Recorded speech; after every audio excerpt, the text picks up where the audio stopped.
በስመ አብ ወወልድ ወመንፈስ ቅዱስ አሃዱ አምላክ አሜን። በአጋዕዝተ ኩሉ ዓለማት ሥላሴ ስም በአብ በወልድ በመንፈስ ቅዱስ ማምነን ይህንን መጽሐፈ ዕዝራ ሱቱኤል እንጀምራለን። መጽሐፈ ዕዝራ ሱቱኤል ምዕራፍ 1 አንደኛ ራእይ። ከተማችን ኢየሩሳሌም በጠፋች በ30 ዓመት ዕዝራ የተባልኩ እኔ ሱቱኤል በባቢሎን ነበርኩ። በመኝታዬ ደንግጬ ነበርሁ፣ ፊቴም ተገልጦ ነበረ። በልቦናዬ አሳቤ ይወጣና ይወርድ ነበረ። የጽዮን ጥፋቷን የባቢሎንም የሚኖሩ ሰዎችን ደስታ አይቻለሁና ሰውነቴ ፈጽማ ታወከች። የሚያስፈራ ነገርንም ከልዑል ጋር እናገር ዘንድ ጀመርሁ። ስናገርም እንዲህ አልኩ፣ አቤቱ ጌታዬ ሆይ አስቀድሞ ምድርን በፈጠርካት ጊዜ አንተ ብቻን ይህን ያህል አይደለህምን? አዳምን በመዋቲ ሥጋ ታስገኘው ዘንድ መሬትንም ያዘዝካት አንተ አይደለህምን? እርሱም የእጆችህ ፍጥረት ነው።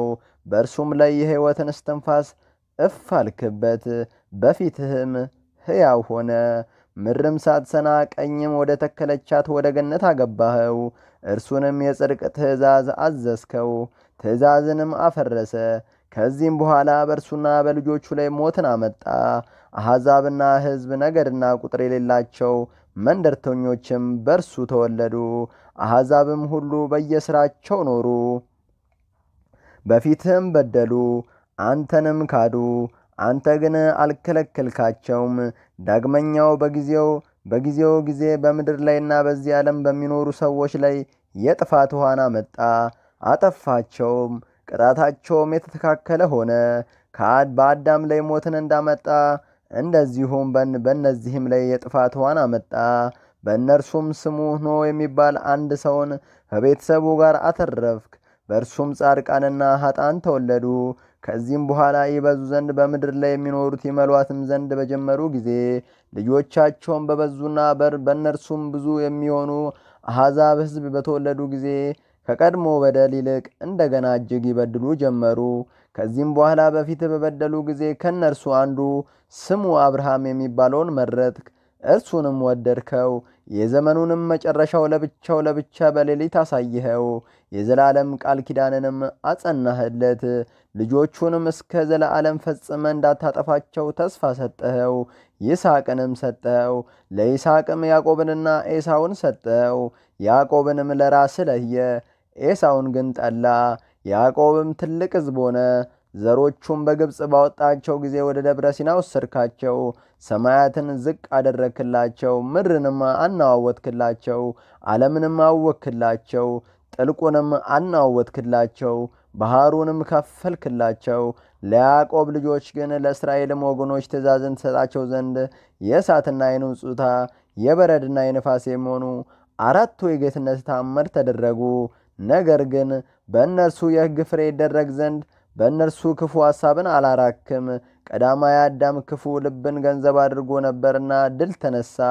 እርሱ ብቻ አይደለም፣ በእርሱ የተወለዱ ልጆቹም ሁሉ እንጂ። ከዚህም በኋላ ያች ደዌ ከሕግ ጋር በሰውና ሁሉ በልቦና በክፉ ስጋር ኖረች። በጎነትም ጠፋች፣ ክፋት ግን ኖረች። ዘመን አለፈ፣ ዓመትም ተፈጸመ። ስሙ ዳዊት የሚባል አገልጋይህንም አስነሳ። ለስምህ ከተማ ይሠራ ዘንድ መባህንም በውስጧ ያቀርብ ዘንድ ነገርከው። ብዙ ዓመትም ሆነ፣ ምንም የሚሰሩት በጎ ሥራ ሳይኖር በዚህ ዓለም የሚኖሩ ሰዎች በደሉ። አዳም እንዳደረገ ልጆቹም እንዲሁ አደረጉ። እነርሱም ክፉ ሐሳብን ገንዘብ አድርገዋልና ከተማህንም በጠላቶቻቸው እጅ አሳልፈ ሰጠ። ባቢሎን ከጽዮን ጋር እንደተገዳደረች ያን ጊዜ እኔ በልቦናዬ የጽዮን ከተማን እጅ ያደረግኳት ዘንድ በባቢሎን የሚኖሩ ሰዎች ጽድቅን በመስራት በውኑ ይበልጡናልን አልሁ። ከዚህ በኋላ ወደዚህ በደረስኩ ጊዜ ቁጥር የሌለው ኃጢአትን አየው። እነሆ ለ30 ዓመት ሰውነቴ ብዙ ከሃዲያን አየች። በዚህ ልቦናዬ አደነቀ። ኃጥአን እንዴት እንደምትታገሳቸው ለዝንጉዎችም እንደምትራራላቸው ወገኖችንም ጥለ ጠላቶችን እንዴት እንደምትጠብቅ አየው። የማንንም አልተመለከትክም። የዚችስ መንገድ ፍጻሜዋ እንዴት ነው? ጽድቅን በመስራት ባቢሎንን ከጽዮን የምትበልጥበት አለን? አዎን። ከእስራኤል ሌላ ወገን ያወክ አለን? ወይስ ከሕግ እንደ ያዕቆብ የታመነ ሌላ ወገን አለን? ዋጋው ያልተገለጠ ድካሙም ያላፈራ አለን? ወደ አሕዛብም በሄድኩ ጊዜ ሕግህንና ትእዛዝን ሳያስቡ ደስ ብሏቸው አገኘዋቸው። አሁንም በእርሱ ዘንድ የሚዛኑ ድብልቢት የምትመስል ያህል አንሶ ይገኝ ዘንድ ሆነ። የእኛንና በባቢሎን የሚኖሩ ሰዎችን ኃጢአት በሚዛን መዝን። በዚህ ዓለም የሚኖሩ ሰዎች በፊት ያልበደሉ መቼ ነው? ወይስ ሕግን እንደዚህ የጠበቀ ወገን ማን ነው? ፍጹም የሆነ ሕዝብስ አይገኝም። ምዕራፍ 2 የሰው አእምሮ ውሱንነት። ስሙ ኡራኤል የተባለው ወደ እኔ የተላከው መልአክ መለሰልኝ። ያልሁትን የጌትነቱን ምክር ልታገኝ ዘንድ ልቦና ማድነቅን አደነቀን አለኝ። አዎ ጌታዬ አልሁት። እርሱም እንዲህ አለኝ፣ 3ቱ መንገዶች አሳይ ዘንድ 3ቱንም ምሳሌዎች በፊት አኖር ዘንድ ተላኩ። ከነዚህ አንዲቱን የተረጎመልኝ እንደሆነ እኔም ታውቅ ዘንድ የምትወዳትን ይችን መንገድ እነግርሃለሁ። ይህ ክፉ ልቦናም ሰላምን እንደሆነ አስተምራለሁ። እኔም አልኩት፣ አቤቱ ተናገር። እርሱም አለኝ፣ እሳቱን በሚዛን መዝን፣ ንፋሱንም በመስፈሪያ አስፈር፣ ያለችውንም ቀን ጥራት። እኔ መልሼ እንዲህ አልኩት፣ ስለዚህ ነገር እኔ እንደጠየከኝ ይህን ነገር ማድረግ የሚችል የተፈጠረ ሰው ማን ነው? እርሱም አለኝ፣ በባህር ውስጥ ምን ያህል ቤቶች አሉ? ወይም በጥልቅ ውስጥ ምን ያህል ምንጮች አሉ? ወይም በሰማያት ላይ ምን ያህል መንገድ አለ? ወይም የሲኦል መንገድ በየት ነው? ወይም የገነት መንገድ በየት ነው ብዬ ጠይቄስ ቢሆን ወደ ጥልቁ አልወረድኩም፣ ወደ ሲኦልም ፈጽሜ አልወረድኩም፣ ወደ ሰማይም አልወጣሁም ባልኸኝ ነበረ። አሁን ግን ስለ ነፋስና ስለ እሳት ስላለፈችውም ቀን እንጂ ይህን አልጠየቅኩም። እነሆ ልታውቀው አትችልም። ስለ እነዚህ የመለስክልኝ የለም።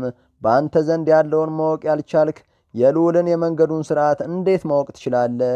የልዑል መንገዱ ፍጻሜ በሌላው ተወስኗልና የምትፈርስ የምትበሰብስ አንተ የማይበሰብስ የልዑልን መንገድ ማወቅ አትችልም።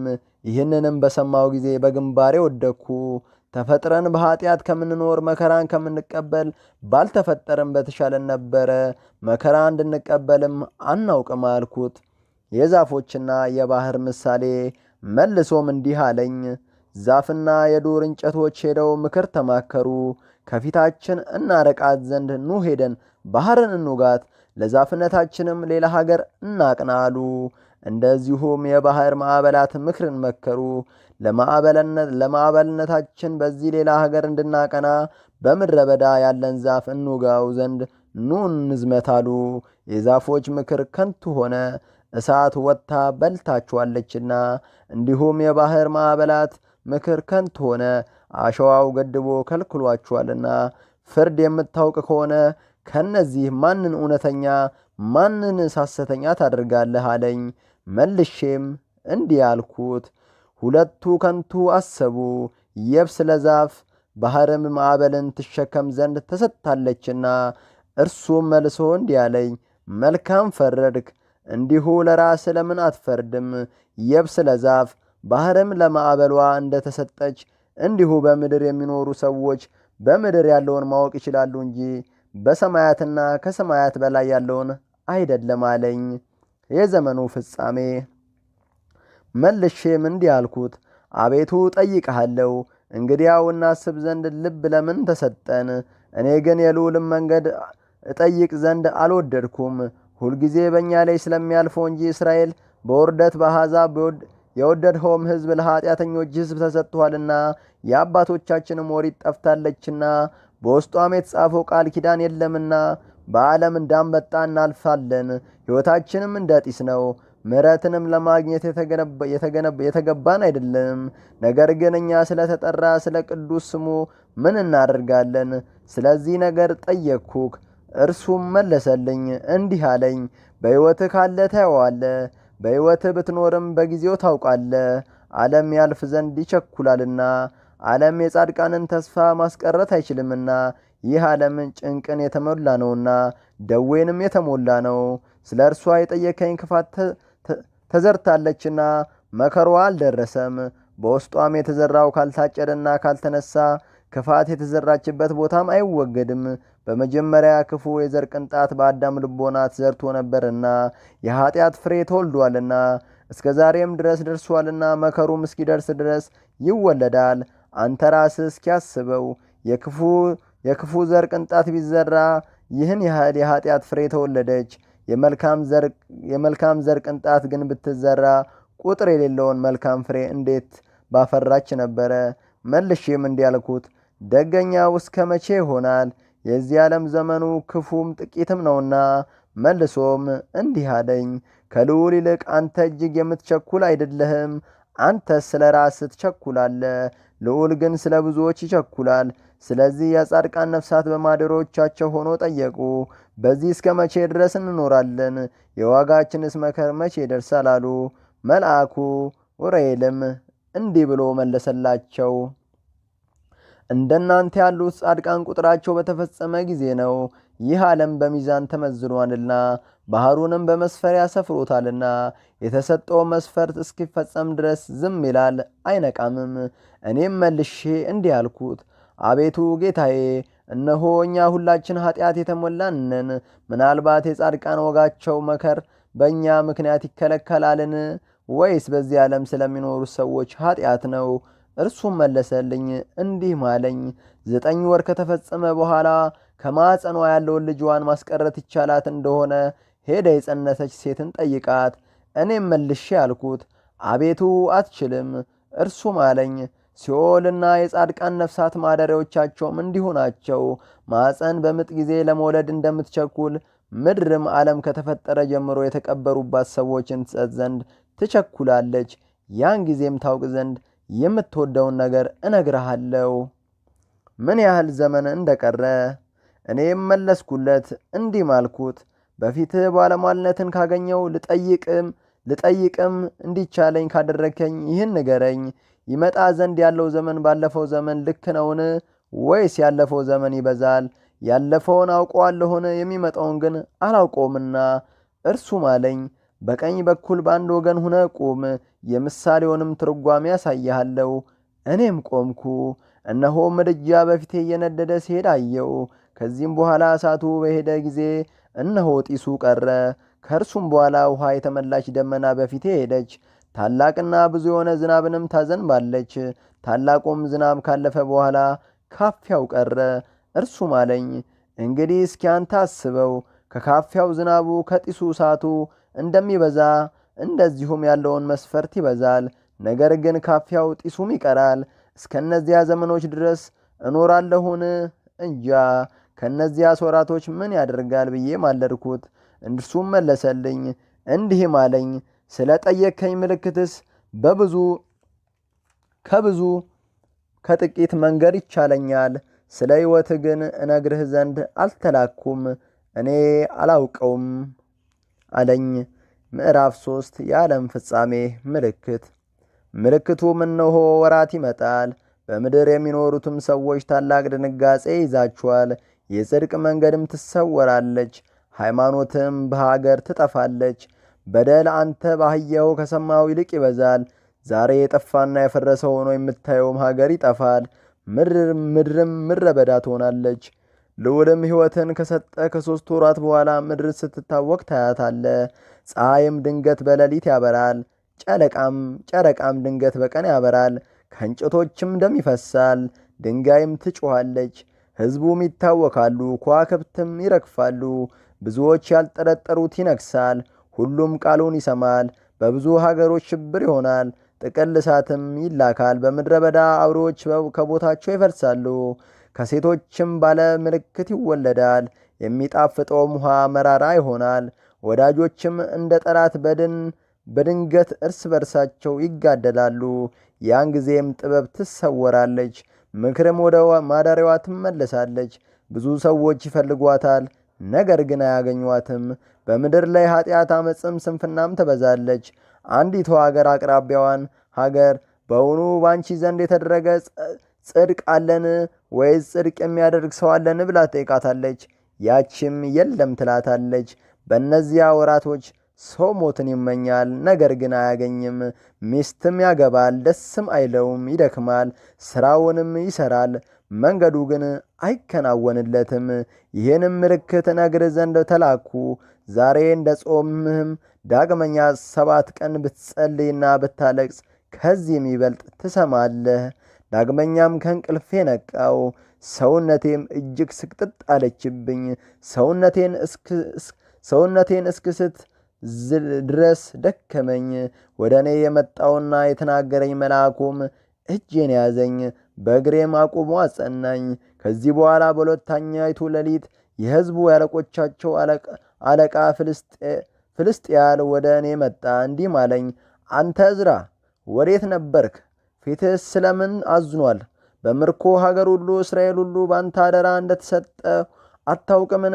እንግዲህ እስራኤልን እንዳትጥላቸው መንጋዎችንም በክፎች ተኩሎች አፍ እንደ ጣለ እረኛ እንዳትሆን ተነስተ እህልን ቅመስ። እንዲህም አልኩት፣ ከእኔ ዘንድ ሂድ፣ ዳግመኛ እስከ 7 ቀን ድረስ ወደ እኔ አትምጣ። ከዚህ በኋላ ወደ እኔ ና፣ እኔም ነገርን እነግርሃለሁ። ከእኔም ዘንድ እርሱ ሄደ። ሁለተኛው ራእይ። እኔም መልአኩ ኡራኤል እንዳዘዘኝ አዝኜ እያለቀስኩ 7 ቀን ጾምኩ። ከ7 ቀን በኋላ የልቦናዬ ሐሳብ እጅግ አደከመኝ፣ የጥበብንም መንፈስ ሰውነቴ አነሳሳቻት። ዳግመኛም በልዑል ፊት እናገር ዘንድ ጀመርኩ፣ እንዲህም አልኩ፣ አቤቱ ጌታዬ፣ በምድር ዛፎችና እንጨቶች ሁሉ አንድ የወይን ሐረግ ላንተ መረጥክ። ከዓለም ሁሉ ጥልቀቶች ሁሉ አንድ ወንዝን ላንተ መላ። ከሀገሮችም ሁሉ አንድ አገርን መረጥክ። ከተሰሩት ከተሞች ሁሉ ጽዮንን ላንተ ቀደስክ። ከተፈጠሩ ወፎችም ሁሉ አንድ ርግብን ላንተ ለየ። ከተፈጠሩትም እንስሳት ሁሉ አንድ በግን መረጥክ። በምድር አሕዛብ ሁሉ አንድ ሕዝብን ለራስህ መረጥክ። ለዚህ ለመረጥከው አሕዛብ በሁሉ ዘንድ የተፈተነ ሕግህንም ሰጠኸው። አሁንም አቤቱ ይህን አንዱን ለብዙዎች አሳልፈ ለምን ሰጠኸው? ከሌሎችም ስሮች ለይተ አንዱን ስር ለምን አጎሳቆልከው? አንድ ሕዝብ ስለ ብዙዎች መካከል ለምን በተንከው? በተስፋ ባለጋራዎች በሕግ የታመኑትን ረገጧቸው። ወገኖችስ በጠላታቸው ከጠላሃቸው አንተ በእጅ ብትቀጣቸው ይሻላል። ይህንም ቃል ከተናገርኩ በኋላ ባለፈችው በዚያች ሌሊት አስቀድሞ ወደ እኔ የመጣው መልአክ ወደ እኔ ተላከ፣ እንዲህም አለኝ፣ ስማይ ልንገርህ፣ አድምጠኝ፣ ብዙ እነግርሃለሁ። እኔም አልኩት፣ አቤቱ ተናገር። እርሱም አለኝ፣ ይህ ለእስራኤል እጅግ ድንቅ ነውን? ወይስ ከፈጣሪ ይልቅ እስራኤል አንተ እጅግ ትወደዋለህን? እኔም አልኩት፣ አቤቱ አይደለም፣ ነገር ግን ስላሳሰበኝ ተናገርኩ። አቤቱ ሁልጊዜም የልዑልን መንገድ አገኝ ዘንድ የፍርዱንም ፍለጋ አውቅ ዘንድ ስመረምር ኩላሊቴን አስጨነቀኝ። እርሱም አለኝ፣ አትችልም። እኔም አልኩት፣ አቤቱ ስለምንድን ነው? ስለምንስ ተወለድኩ? የያዕቆብን መከራ የእስራኤልንም ወገኖች ድካማቸውን እንዳላይ የእናቴ ማፀን ስለምን መቃብር አልሆነልኝም? እንዲህም አለኝ፣ ገና ያልመጡ ቀኖችን ቁጠር፣ የተበተኑትንም አበቦች ሰብስብልኝ፣ የደረቀውንም ሳር አለምልምልኝ፣ የተዘጉትንም ቤቶች ክፈትልኝ፣ በውስጣቸው የተዘጉ ነፍሳትን አምጣልኝ፣ ፈጽሞ ያላየዋቸውንም ፊታቸውን አሳየኝ፣ ቃላቸውንም አሰማኝ። የዚያን ጊዜ በሚገባ ያገኘዋቸውን መከራ እነግርሃለሁ። እኔም መልሼ ያልኩት፣ አቤቱ ጌታዬ ሆይ አናወሩ ለበሰው የተለየ ካልሆነ በቀር ይህን ማወቅ የሚችል ማን ነው? እኔ አላዋቂና የተዋረድኩ ነኝ።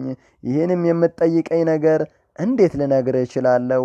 እርሱም እንዲህ አለኝ፣ እኔ ከምነግርህ ከኚህ አንዱን መናገር እንደማትችል እንደዚሁ ፍርዴንና ስለ ወገኖቼ የምትታገሰውን የፍቅሬን መጨረሻ ማግኘት አትችልም። እንዲህም አልኩት፣ አቤቱ እነሆ አንተ ስለ እነርሱ ታገስ፣ ከእኛ አስቀድሞ የነበሩ እንዲህ ያደርጋሉና እኛስ ከእኛ በኋላ የሚነሱትስ? እርሱም አለኝ፣ ወደ ኋላ ያሉት እንዳይዘገዩ የቀደሙትም እንዳይፈጥኑ ፍርዴን እንደ ቀለበት አደረግኳት። እኔም አልኩት፣ ፍርድህንም ፈጥነ ታሳይ ዘንድ የቀደሙትንና ወደ ኋላ ያሉትን አሁንም ያሉትን በአንድ ጊዜ አንድ አድርገ መፍጠር አትችልም ነበርን? እንዲህም አለኝ፣ ሥራ ከሰሪው ፈጽሞ የሚቸኩል አይደለም። ዓለምም በውስጧ የተፈጠሩትን ባልቻለቻቸውም ነበር። እንዲህም አልኩት፣ አቤቱ የፈጠርካቸውን በአንድ ጊዜ በአንድነት እንድታስነሳቸው ለእኔ ለባሕርያ እንዴት ነገርከኝ? የፈጠርካቸውንም በአንድ ጊዜ ፈጥነ የምታስነሳቸው ከሆነ ዓለም ይጨነቃል። ይህም ባይሆን ዛሬ ካሉት ጋር አንድ ጊዜ ሊሸከማቸው በቻለ ነበረ። እርሱም እንዲህ አለኝ፣ እስኪ የሴት ማፀን እሺ አሰኛት። 10 ልጆችን ስትወልጂ ለምን በየዓመቱ ትወልጃለሽ በላት። እንግዲህ 10ሩን በአንድ ጊዜ ትሰጥ እንደሆነ ጠይቃት። በየዓመቱ ካልሆነ በቀር በአንድ ጊዜ የማትችል አይደለምን? ሕፃን ሴት መውለድ እንደማትችል ያረጀችም እንደማትችል እንዲሁ እኔም ለፈጠርኩት ዓለም በየጊዜው ሥርዓት ሠራሁለት። እኔም ጠየቅኩት፣ እንዲህም አልኩት፣ በፊትህ እናገር ዘንድ መንገድ ሰጥተኸኛልና እነሆ በእውነት አንተ አለኸኝ።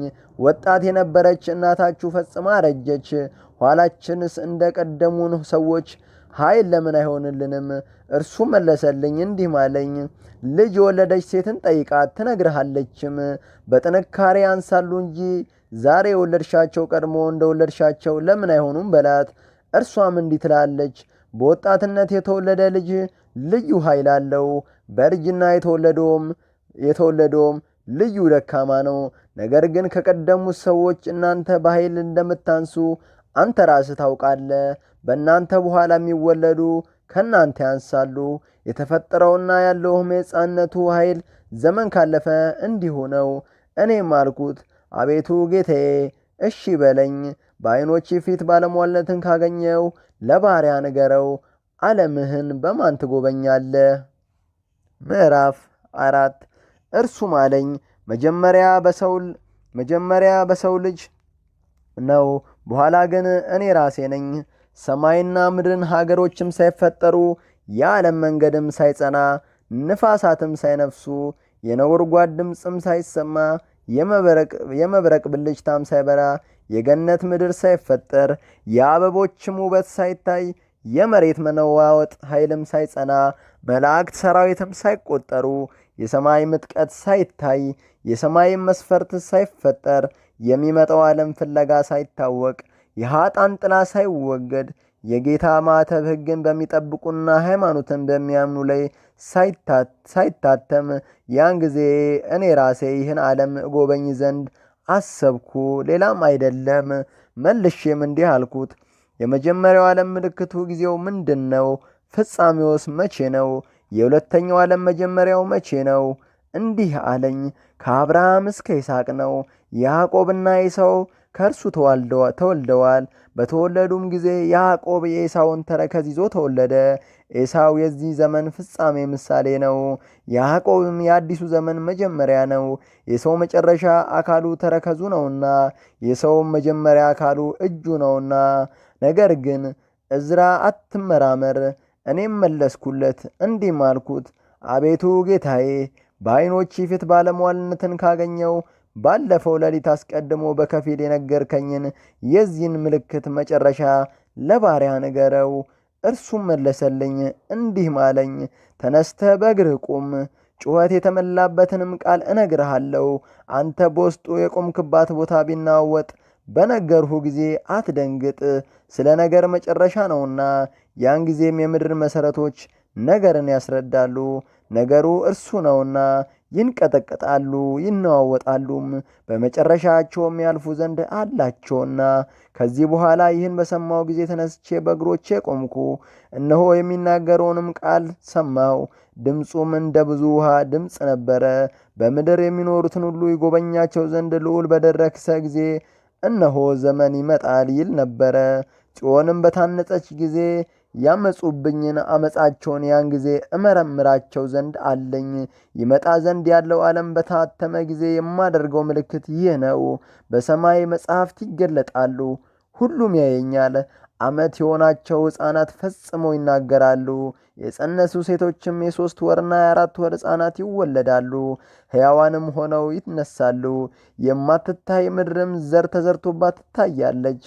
ውስጣቸውም ሙሉ የነበሩ ቤቶችም ባዷቸው ይገኛሉ።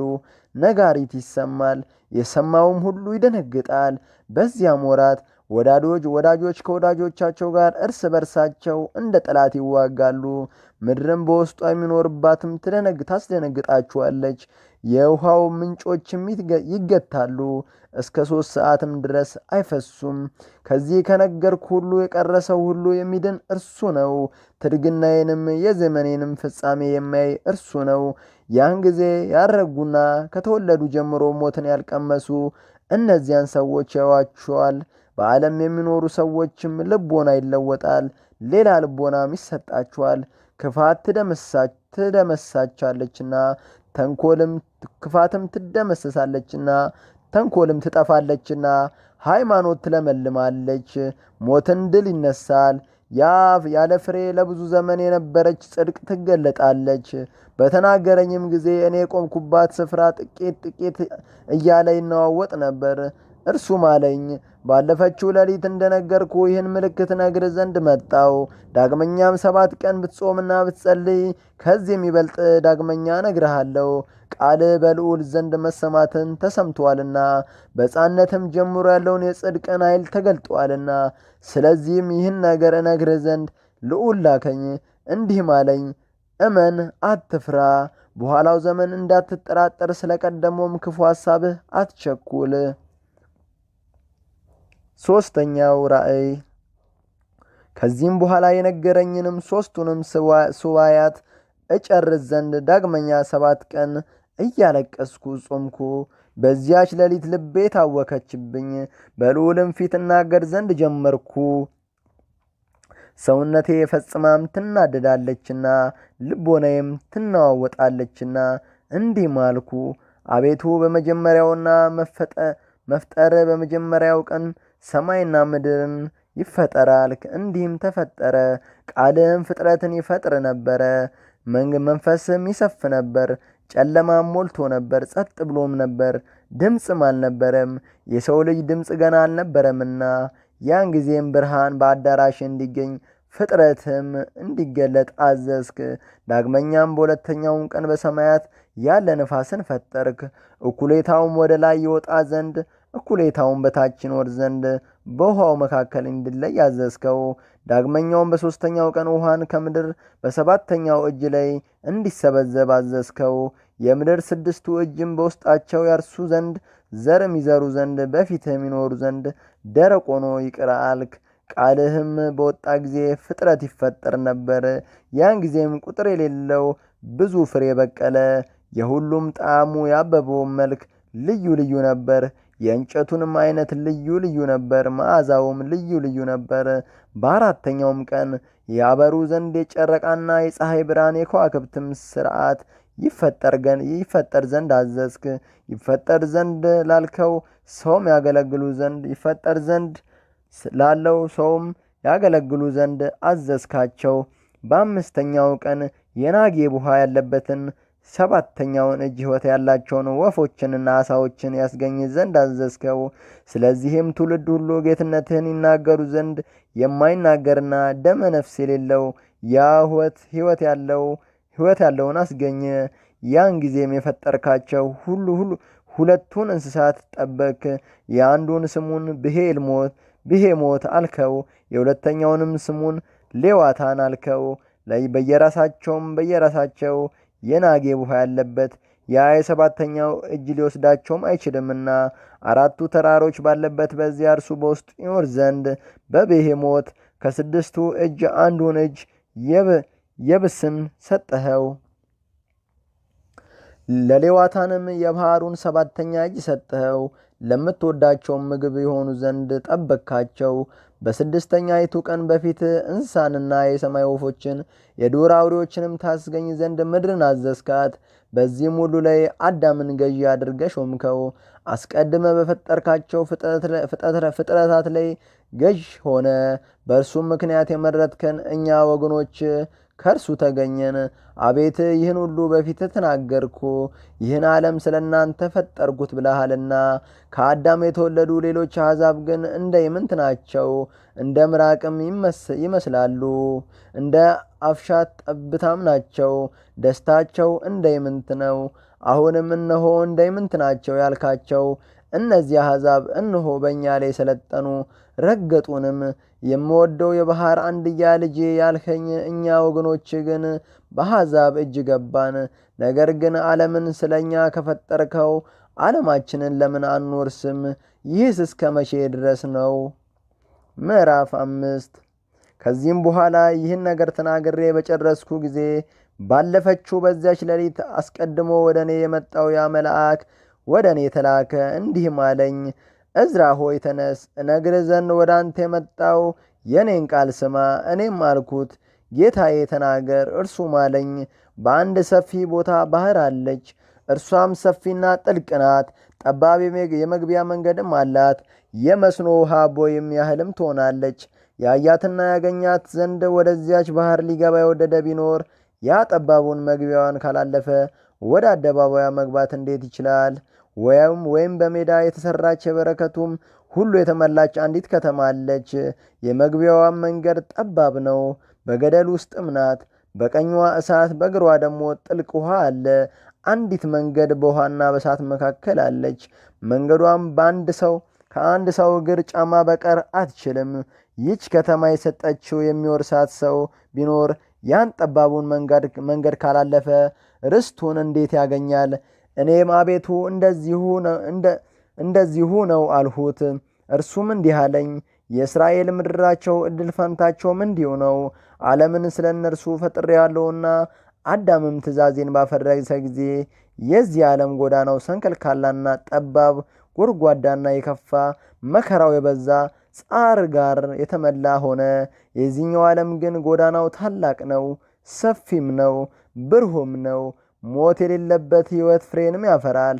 ሕያዋን የምትሆኑ እናንተ ያን ሰንከልካላና ያን ኃጢአት ካላለፋችሁት ለእናንተ የተዘጋጀውን ማግኘት አትችሉም። አሁንስ አፈር የምትሆን አንተ ለምን ትታወካለህ? ሟች የምትሆን አንተ ስለምን ትናወጣለህ? ያለውን ነው እንጂ የሚመጣውን በልብ ለምን አታስብም? የኃጥአን እድል ፋንታ። እኔም መልሼ ያልኩት፣ አቤቱ ጌታዬ፣ ጻድቃን ይህን ዓለም እንደሚወርሱት ኃጥአን ግን እንደሚጠፉ አንተ በግኖ ተናገርክ። ጻድቃን ሰፊውን ተስፋ እያደረጉ ጠባቡን ይታገሱታልና፣ ጠባቡን የሚታመኑ ኃጥአን ግን ሰፊውን አያገኙትምና። እርሱም እንዲህ አለኝ፣ አንተ በፍርዱ ለአንዱ ለእግዚአብሔር የምትሻል አይደለህም፣ ከልዑልም አንተ የምትራቀቅ አይደለህም። የሠራውን የእግዚአብሔርን ሕጉን ያቃለሉ እነዚያ ይጥፉ። እግዚአብሔር ሕጉን ሰርተው በሕይወት እንዲኖሩ አዟቸዋልና። ሕጉን ቢጠብቁ ግን ባልተፈረደባቸውም ነበር። ኃጥአን ግን ካዱት፣ ተዉትም፣ ለራሳቸውም ክፉ ሐሳብን አሰቡ። ሽንገላንና ዓመፅን ለራሳቸው ገንዘብ አደረጉ። ከዚህም ሁሉ ጋር እግዚአብሔር የለም አሉ። መንገዱንም ተዉ፣ ሕጉንም ካዱ፣ ቃል ኪዳኑንም ቸል አሉ። በሥርዓቱም አልታመኑም፣ ሥራውንም ናቁ፣ አምልኮቱንም አላሰቡም። ስለዚህ የተራቆተው ለተራቆተው ነው፣ የተሞላውም ለተሞሉት ነው። የመሲህ መንግሥት። እኔም የነገርኩ ምልክት የሚገለጥባት ወራት እነሆ ይመጣልና ዛሬ የምትታይ ከተማ ታልፋለች፣ ዛሬ የተሰወረች ምድርም ትገለጻለች። እኔ ከነገርኩ ከክፉ ሥራ የዳነ ሁሉ ክብሬን የሚያይ እርሱ ነው። የእኔ መሲህ አብረውት ካሉት ይገለጣልና የሚነሱትንም ደስ ያሰኛቸዋልና።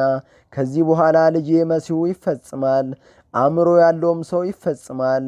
ዓለምም እንደ ቀድሞ 7 ቀን ዝም ያለውን ያህል ወደ ቀድሞ አኗኗሩ ይመለሳል፣ የሚቀርም የለም። ከ7 ቀን በኋላም የነቃበት ጊዜ የሌለ ሰው ይነሳል። የመዋቲ ሰው ዓለምም ያልፋል። ምድርም የተቀበሩባትን ሰዎች ትመልሳለች፣ መሬትንም በውስጡ ያረፉትንም ሰዎች ይመልሳል። ከዚህም በኋላ አብያተ ነፍስ በውስጣቸው የተቀመጡ ነፍሳት ይመለሳሉ። ያን ጊዜም ልዑል በፈጠረው በዙፋኑ ላይ ይገለጣል። ቸርነቱም ትመጣለች፣ ይቅርታውም ትመለሳለች፣ ትዕግስቱም ትሰበሰባለች። ቁርጥ ፍርድ ብቻ ይቀራል። ጽድቅ ትጸናለች፣ ሃይማኖት ትገለጣለች። ሰውም ሥራው ይከተለዋል፣ ዋጋውም ይገለጣል። ቅንነቱም ትነቃለች፣ ኃጢአቱንም አታንቀላፋም። የቁርጥ ፍርድ ጉድጓድ በዕረፍት ቦታ አንጻር ይከፈታል፣ በደስታ ገነትም አንጻር እሳተ ገሃነም ይገለጣል። ያን ጊዜም ልዑል ከሙታን የተነሱ አሕዛብን እነሆ እዩ፣ የካዳችሁትን ማን እንደሆነ ወቁ፣ ያልተገዛችሁ ለማን ነው? የናቃችሁትስ የማንን ትእዛዝ ነው ይላችኋል። እነሆ ወደፊታችሁ እዩ፣ ከወዲህ ደስታና እረፍት አለ፣ ከወዲህ ፍርድና እሳት አለ። ልዑል በፍርድ ቀን አሕዛብን እንዲህ ይላችኋል፣ የፍርድ ቀንስ እንዲህ ናት። ፀሐይ ጨረቃም ከዋክብትም የሏትም፣ ደመናትም መብረቅ ነጎድጓድም ንፋስም ውሃም ሰማይም ጨለማም ሌሊትም አልትም የሏትም። ክረምት በጋም መከር ብርድም ሐሩርም ጥቅል ነፋስ ብርድ ውርጭ ጉም ዝናብ የለባትም። ፋናና መብራት ሁሉ ለእርሱ የተጠበቀልበት ያየበት ዘንድ እግዚአብሔር የጌትነቱ ብርሃን ብቻ በቀር ይህ ሁሉ የለም። የዚያች ሰዓት ርዝመቷ እንደ 7 ዓመት ይሆናል። ፍርዱም ቅጣቱም ይህ ነው። ይሆንም ዘንድ ላንተ ብቻ ነገርኩ፣ የሚድኑ ጥቂቶች ስለመሆናቸው። እኔም እንዲህ አልኩት፣ አሁንም አቤቱ ትእዛዝን ጠብቀው የኖሩ ብፁዓን ናቸው። ነገር ግን ስለ ጠየቅኩ ነገር ከሕያዋን መካከል የማይበድል ማን ነው? ከተወለደስ ወገን ሕግን ያልተወ ማን ነው? አሁን እስከሚወጣው ዓለም ደስ ታሰኛቸው ዘንድ ያለ ጻድቃን ጥቂት እንደሆኑ የሚፈረድባቸውም ብዙዎች እንደሆኑ ያለው። ከዚህም ያሳተን ወደ ጥፋትም የመራን ወደ ሞት ጎዳና ወደ ጥፋት መንገድም የወሰደን ከዛሬ ጀምሮ ከኛ ሕይወትን ያራቃት ክፉ ልቦናን በእኛ ጸንቷልና፣ ይህም ከተወለዱ ሁሉ ላይ ነው እንጂ በጥቂቶች ብቻ አይደለም። መልአኩ መለሰልኝ እንዲህም አለኝ፣ ስማይ ልንገር፣ ዳግመኛ አስተምርሃለሁ። ስለዚህ ነገር ልዑል 2 ዓለምን እንጂ 1 ዓለምን ብቻ አልፈጠረም። አንተ ግን የጻድቃን ቁጥራቸው ጥቂት ነው፣ ብዙዎች አይደሉም፣ የኃጥአን ግን ቁጥራቸው ብዙ ነው ብለሃልና። እርሳሱስ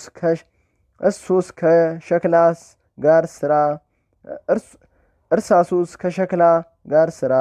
እኔም አልኩት፣ አቤቱ ይህ እንዴት ይቻለኛል? እንዲህም አለኝ፣ ይህን ብቻ አይደለም፣ ነገር ግን ምድርን ጠይቃት ትነግርሃለችም፣ ተናገራት ትመልስልሃለችም። እነሆ ወርቁንና ብሩን ናሱንም ብረቱንም እርሳሱንም ሸክላውንም አንቺ ታስገኛለሽ በላት። ብር ከወርቅና ናስም ከብር ብረትም ከናስ እርሳስም ከብረት ሸክላም ከእርሳስ ይበዛል። እንግዲህ አንተ ራስህ ወቅ፣ የትኛው ይከበራል? የትኛውስ ይወደዳል? የሚበዛው ነው ወይንስ የሚያንሰው? እኔም መለስኩለት እንዲህም አልኩት፣ ጌታዬ ሆይ የሚያንሰው ይወደዳል፣ የሚበዛው ይረክሳል። እርሱም መለሰልኝ እንዲህም አለኝ፣ ያሰብከውን አንተ ራስህ መዝነው። ከብዙ ካለው ይልቅ በጥቂቱ ያለው እጅግ ደስ ይለዋልና። ከእኔ ዘንድ የሚገኝ የጻድቃን ደስታቸው እንደዚህ ነው። ስለሚድኑ ስለ ጥቂቶች ደስ ይለኛል፣ ክብሬን ያገኛሉና ስሜም በእነርሱ ተመዝግኗልና። ስለሚጠፉ ስለ ብዙዎች ልቦኔን አላሳዝነውም። እነርሱም ዛሬም በእሳት ተመስለዋልና እንደ እሳት ነበልባልም ሆነዋልና እንደ ጢስም ነደውና ተነው ጠፍተዋልና። የዕዝራ ለቅሶ። እኔም መለስኩለት እንዲህም አልኩት፣ ምድር ሆይ እንዳንቺ ያለ ልዩ ፍጥረት ከመሬትሽ ለምን ተገኘ? ነገር ግን ክፉ ልቦና ከፈጠረልን ይልቅ ባይፈጥርልን በተሻለን ነበር። ክፉ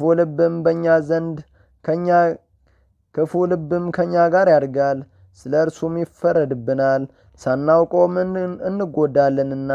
የሰው ልጆች ያለቅሱ፣ የምድረ በዳ አውሬዎችም ግን ደስ ይበላቸው። ከአዳም የተወለዱ ሁሉ ያልቅሱ፣ የእንስሳ መንጋዎችም ደስ ይበላቸው። የሚጠብቃቸው ቁርጥ ፍርድ ስለሌለ፣ ፍርድንም ገሃነምንም ስለማያውቁት፣ ከሞቱም በኋላ መነሳትን ተስፋ ስለማያደርጉ እነርሱ ከኛ እጅግ ይሻላሉና። የምንነሳው ትንሣኤ ምን ይጠቅመናል? የተወለድን ሁሉ በኃጢአት ተሰጠምን፣ አመፅንም ተሞላን፣ በደላችንም ጸና። ከሞት በኋላ ወደ ፍርድም ብንሄድ በተሻለን ነበር አልሁት። ምዕራፍ 6 ለዕዝራ ጥያቄ የተሰጠ መልስ። መልአኩም መለሰልኝ እንዲህም አለኝ፣ ልዑል ይህን ዓለም አዳምን ከነርሱ የተወለዱትንም ሁሉ በፈጠራቸው ጊዜ ቁርጥ ፍርድንና ቅጣቱንም አስቀድሞ አዘጋጀ። አሁንም ከቃል የተነሳ አስተውል፣ እንዲህ ብለሃልና ክፉ ልብ ከእኛ ጋር ያድጋል፣ በምድር የሚኖሩም ስለ እርሱ ይፈረድባቸዋል። አእምሮ ላላቸው ይበድላሉና ሕጉንም በልቦናቸው ተቀብለው ትእዛዙንም አልጠበቁምና ሕጉንም ተምረው የተቀበሉትን ሕጉንና ትእዛዙን ትተዋልና። እንግዲህ በቁርጥ ፍርድ ቀን ምን ይሉ ዘንድ አላቸው? በኋላኛው ዘመን ምን ይናገራሉ? ልዑልም በዚህ ዓለም የሚኖሩ ሰዎችን ምን ያህል ታገሳቸው? ነገር ግን ስለወሰነው ጊዜ ነው እንጂ ስለ እነርሱ አይደለም። ከፍርድ በፊት ያለ የሙታን ሁኔታ። እኔም መለስኩለት እንዲህም አልኩት፣ በፊትም ባለሟልነትን ካገኘው ይህንንም ለባሕርያ ንገረው። በሞትን ጊዜ ከእያንዳንዳችን ነፍሳችን በምትወጣበት ጊዜ ቁርጥ ፍርዱን የሚያደርግበት ጊዜው እስኪደርስ ድረስ ይጠብቁናል ወይስ ከዛሬ ጀምሮ ይፈርዱብናል? እርሱም መለሰልኝ እንዲህም አለኝ፣ ይህን እነግርሃለሁ፣ አንተ ግን ከከሃዲያን ጋር አትጨመርም፣ ከሚፈረድባቸውም ጋር አትቆጠርም። በልዑል ዘንድ የተዘጋጀ መዝገብ ለአንተ አለህና። ነገር ግን ኋለኛው ቀን ላይ ብደርስ አልገልጥልህም። የሞትስ ነገር እንዲህ ነው። ከልዑል ዘንድ የትእዛዝ ቃል ከመጣ በኋላ እገሌ ይሙት ባለ ጊዜ ነፍሱ ከሥጋው ትለያለች፣ ዳግመኛም ወደ ሰጣት ትመለሳለች። ለልዑልም ጌትነትን አስቀድማ ትሰግዳለች። የልዑልን መንገዶች ካልጠበቁ፣ የልዑልን ሕግ ካቃለሉ፣ እርሱንም መፍራትን ካላሰቡ፣ ከከሃዲያን ወገን ከሆኑ ግን እነዚያ የኀጣን ነፍሳት ይዞራሉ እንጂ ወደ ጻድቃን ማደሪያ አይገቡም። ከዚህ በኋላ መከራ ይቀበላሉ፣ ይጨነቃሉ፣ ያዝናሉም። ሰባቱም ሥርዓታት ያሳዩዋቸዋል። የመጀመሪያይቱ ሥርዓት ይህች ናት፣ የልዑልን ሕግ ክደዋልና። ሁለተኛይቱ ሥርዓት እንዲህ ናት፣ ከእንግዲህ ወዲህ ዳግመኛ በሕይወት ይኖሩ ዘንድ መመለስ አይቻላቸውምና። ሦስተኛይቱም ሥርዓት እንዲህ ናት፣ በልዑል ሥርዓት ላመኑ የተዘጋጀችላቸውን ዋጋ ያያሉና። አራተኛይቱም ሥርዓት እንዲህ ናት፣ በኋላ ዘመን የሚጠብቃቸውን ፍርድ ያያሉና። አምስተኛውም ሥርዓት እንዲህ ናት፣ መላእክት የጻድቃንን ነፍስ በማደሪያቸው ውስጥ በብዙ ረፍት ሲጠብቃቸው ያያሉና። ስድስተኛይቱም ሥርዓት እንዲህ ናት፣ ከዛሬ ጀምሮ የሚያገኛቸውን መከራ እያዞሩ ያሳየዋቸዋልና። ከነገርኩ ሥርዓታት ሁሉ የምትበልጥ ሰባተኛይቱ ሥርዓት እንዲህ ናት፣ በፊቱ ይፈረድባቸው ዘንድ ያላቸው ዛሬ በሕይወታቸው ሳሉ እርሱን የበደሉ በፊታቸው የልዑልን ጌትነት ባዩ ጊዜ በሐሳር ይቀጣሉና፣ በኀፍረትም ይጎሳቆላሉና፣ በፍርሃትም ይጠወልጋሉና። የልዑልን ሕግ የጠበቁ ግን ከሟቲ ሥጋቸው በሚለዩበት ጊዜ ሥርዓታቸው እንዲህ ናት። በኖረበት ዘመን ሁሉ ያስተማራቸው የልዑልን ሕግ ይፈጽሙ ዘንድ መከራቸውን ታግሰው ሁልጊዜ በድካም ለእግዚአብሔር ተገዝተውለታልና። ስለዚህ ነገራቸው እንዲህ ነው። መጀመሪያ የተቀባቸውን የእግዚአብሔርን ጌትነት በብዙ ደስታ ያሉ ወደ ሰባቱም ሥርዓታት ይወስዳቸዋል። መጀመሪያይቱ ሥርዓት እንዲህ ናት፣ በዛሬ ሕይወታቸው በሞት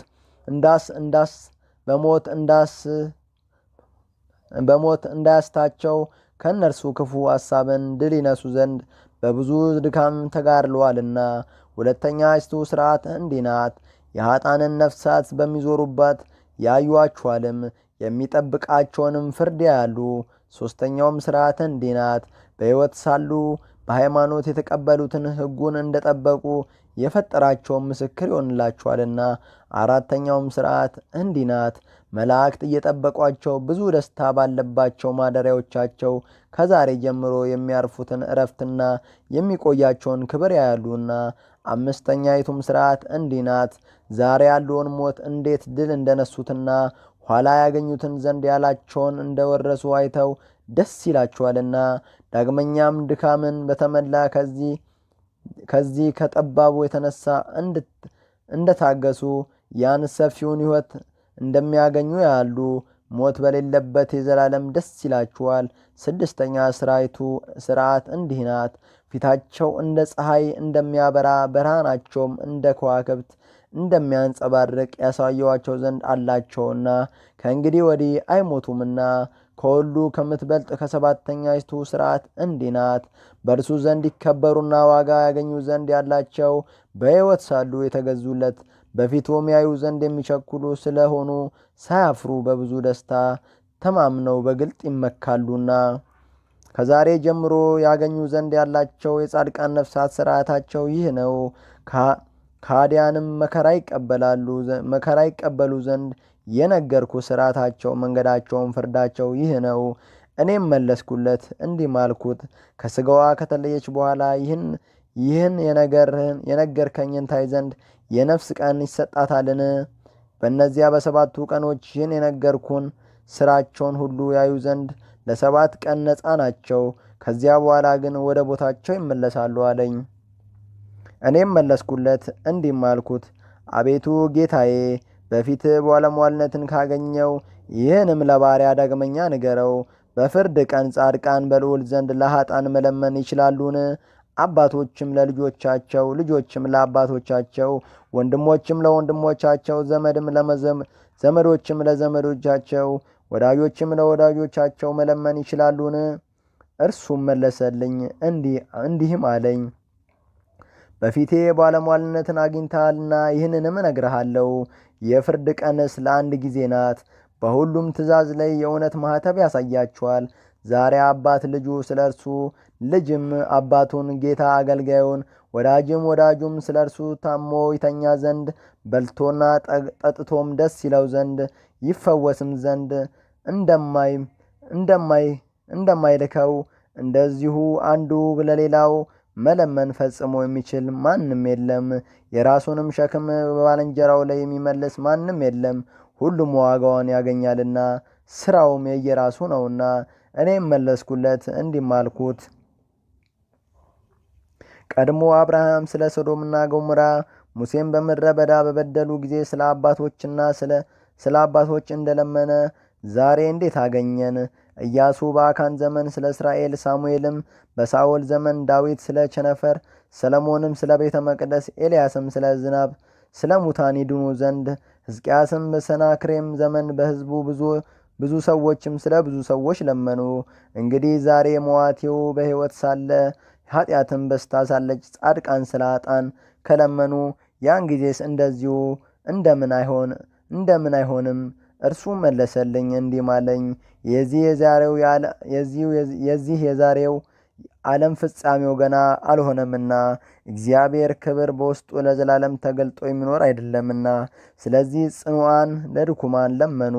የፍርድ ቀንም የዚህ ዓለም የመጨረሻ ናት። መዋቲውም ያልፍ ዘንድ የማያልፈው ይተካ ዘንድ ለሚመጣው ዓለም መጀመሪያ ናት።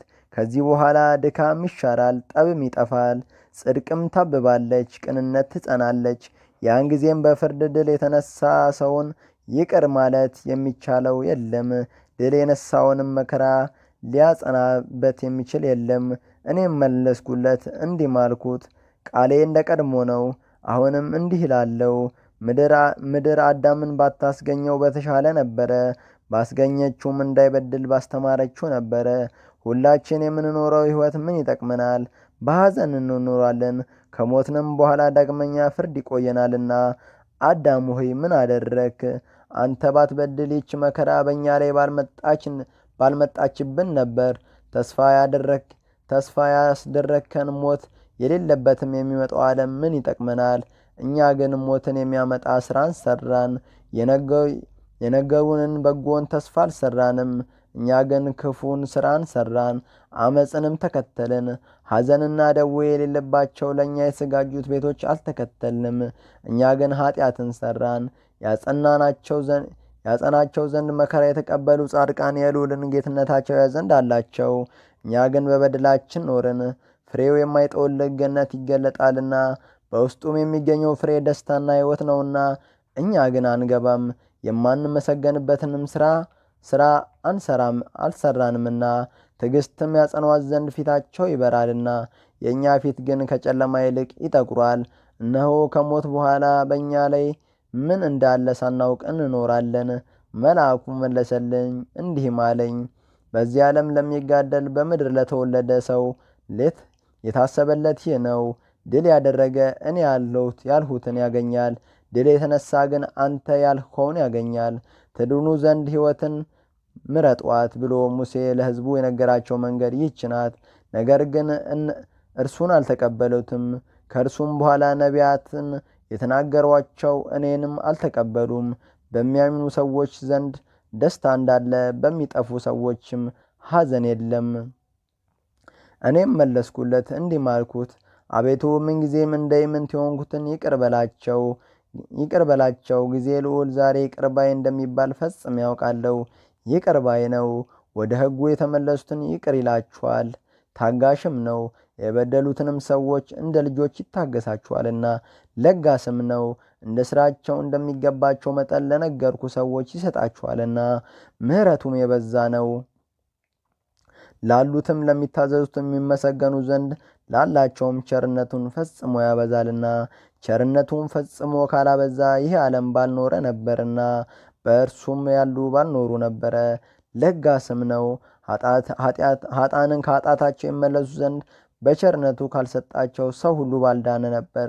ፈራጅም ነው፣ እሱ የፈጠረው ፍጥረት ካልተጠበቀ የከሃዲያን ብዛታቸው ይጠፋልና ከቁጥራቸውም ብዛት አይቀርምና። ያም ሆነ ጥቂትም ሆነ።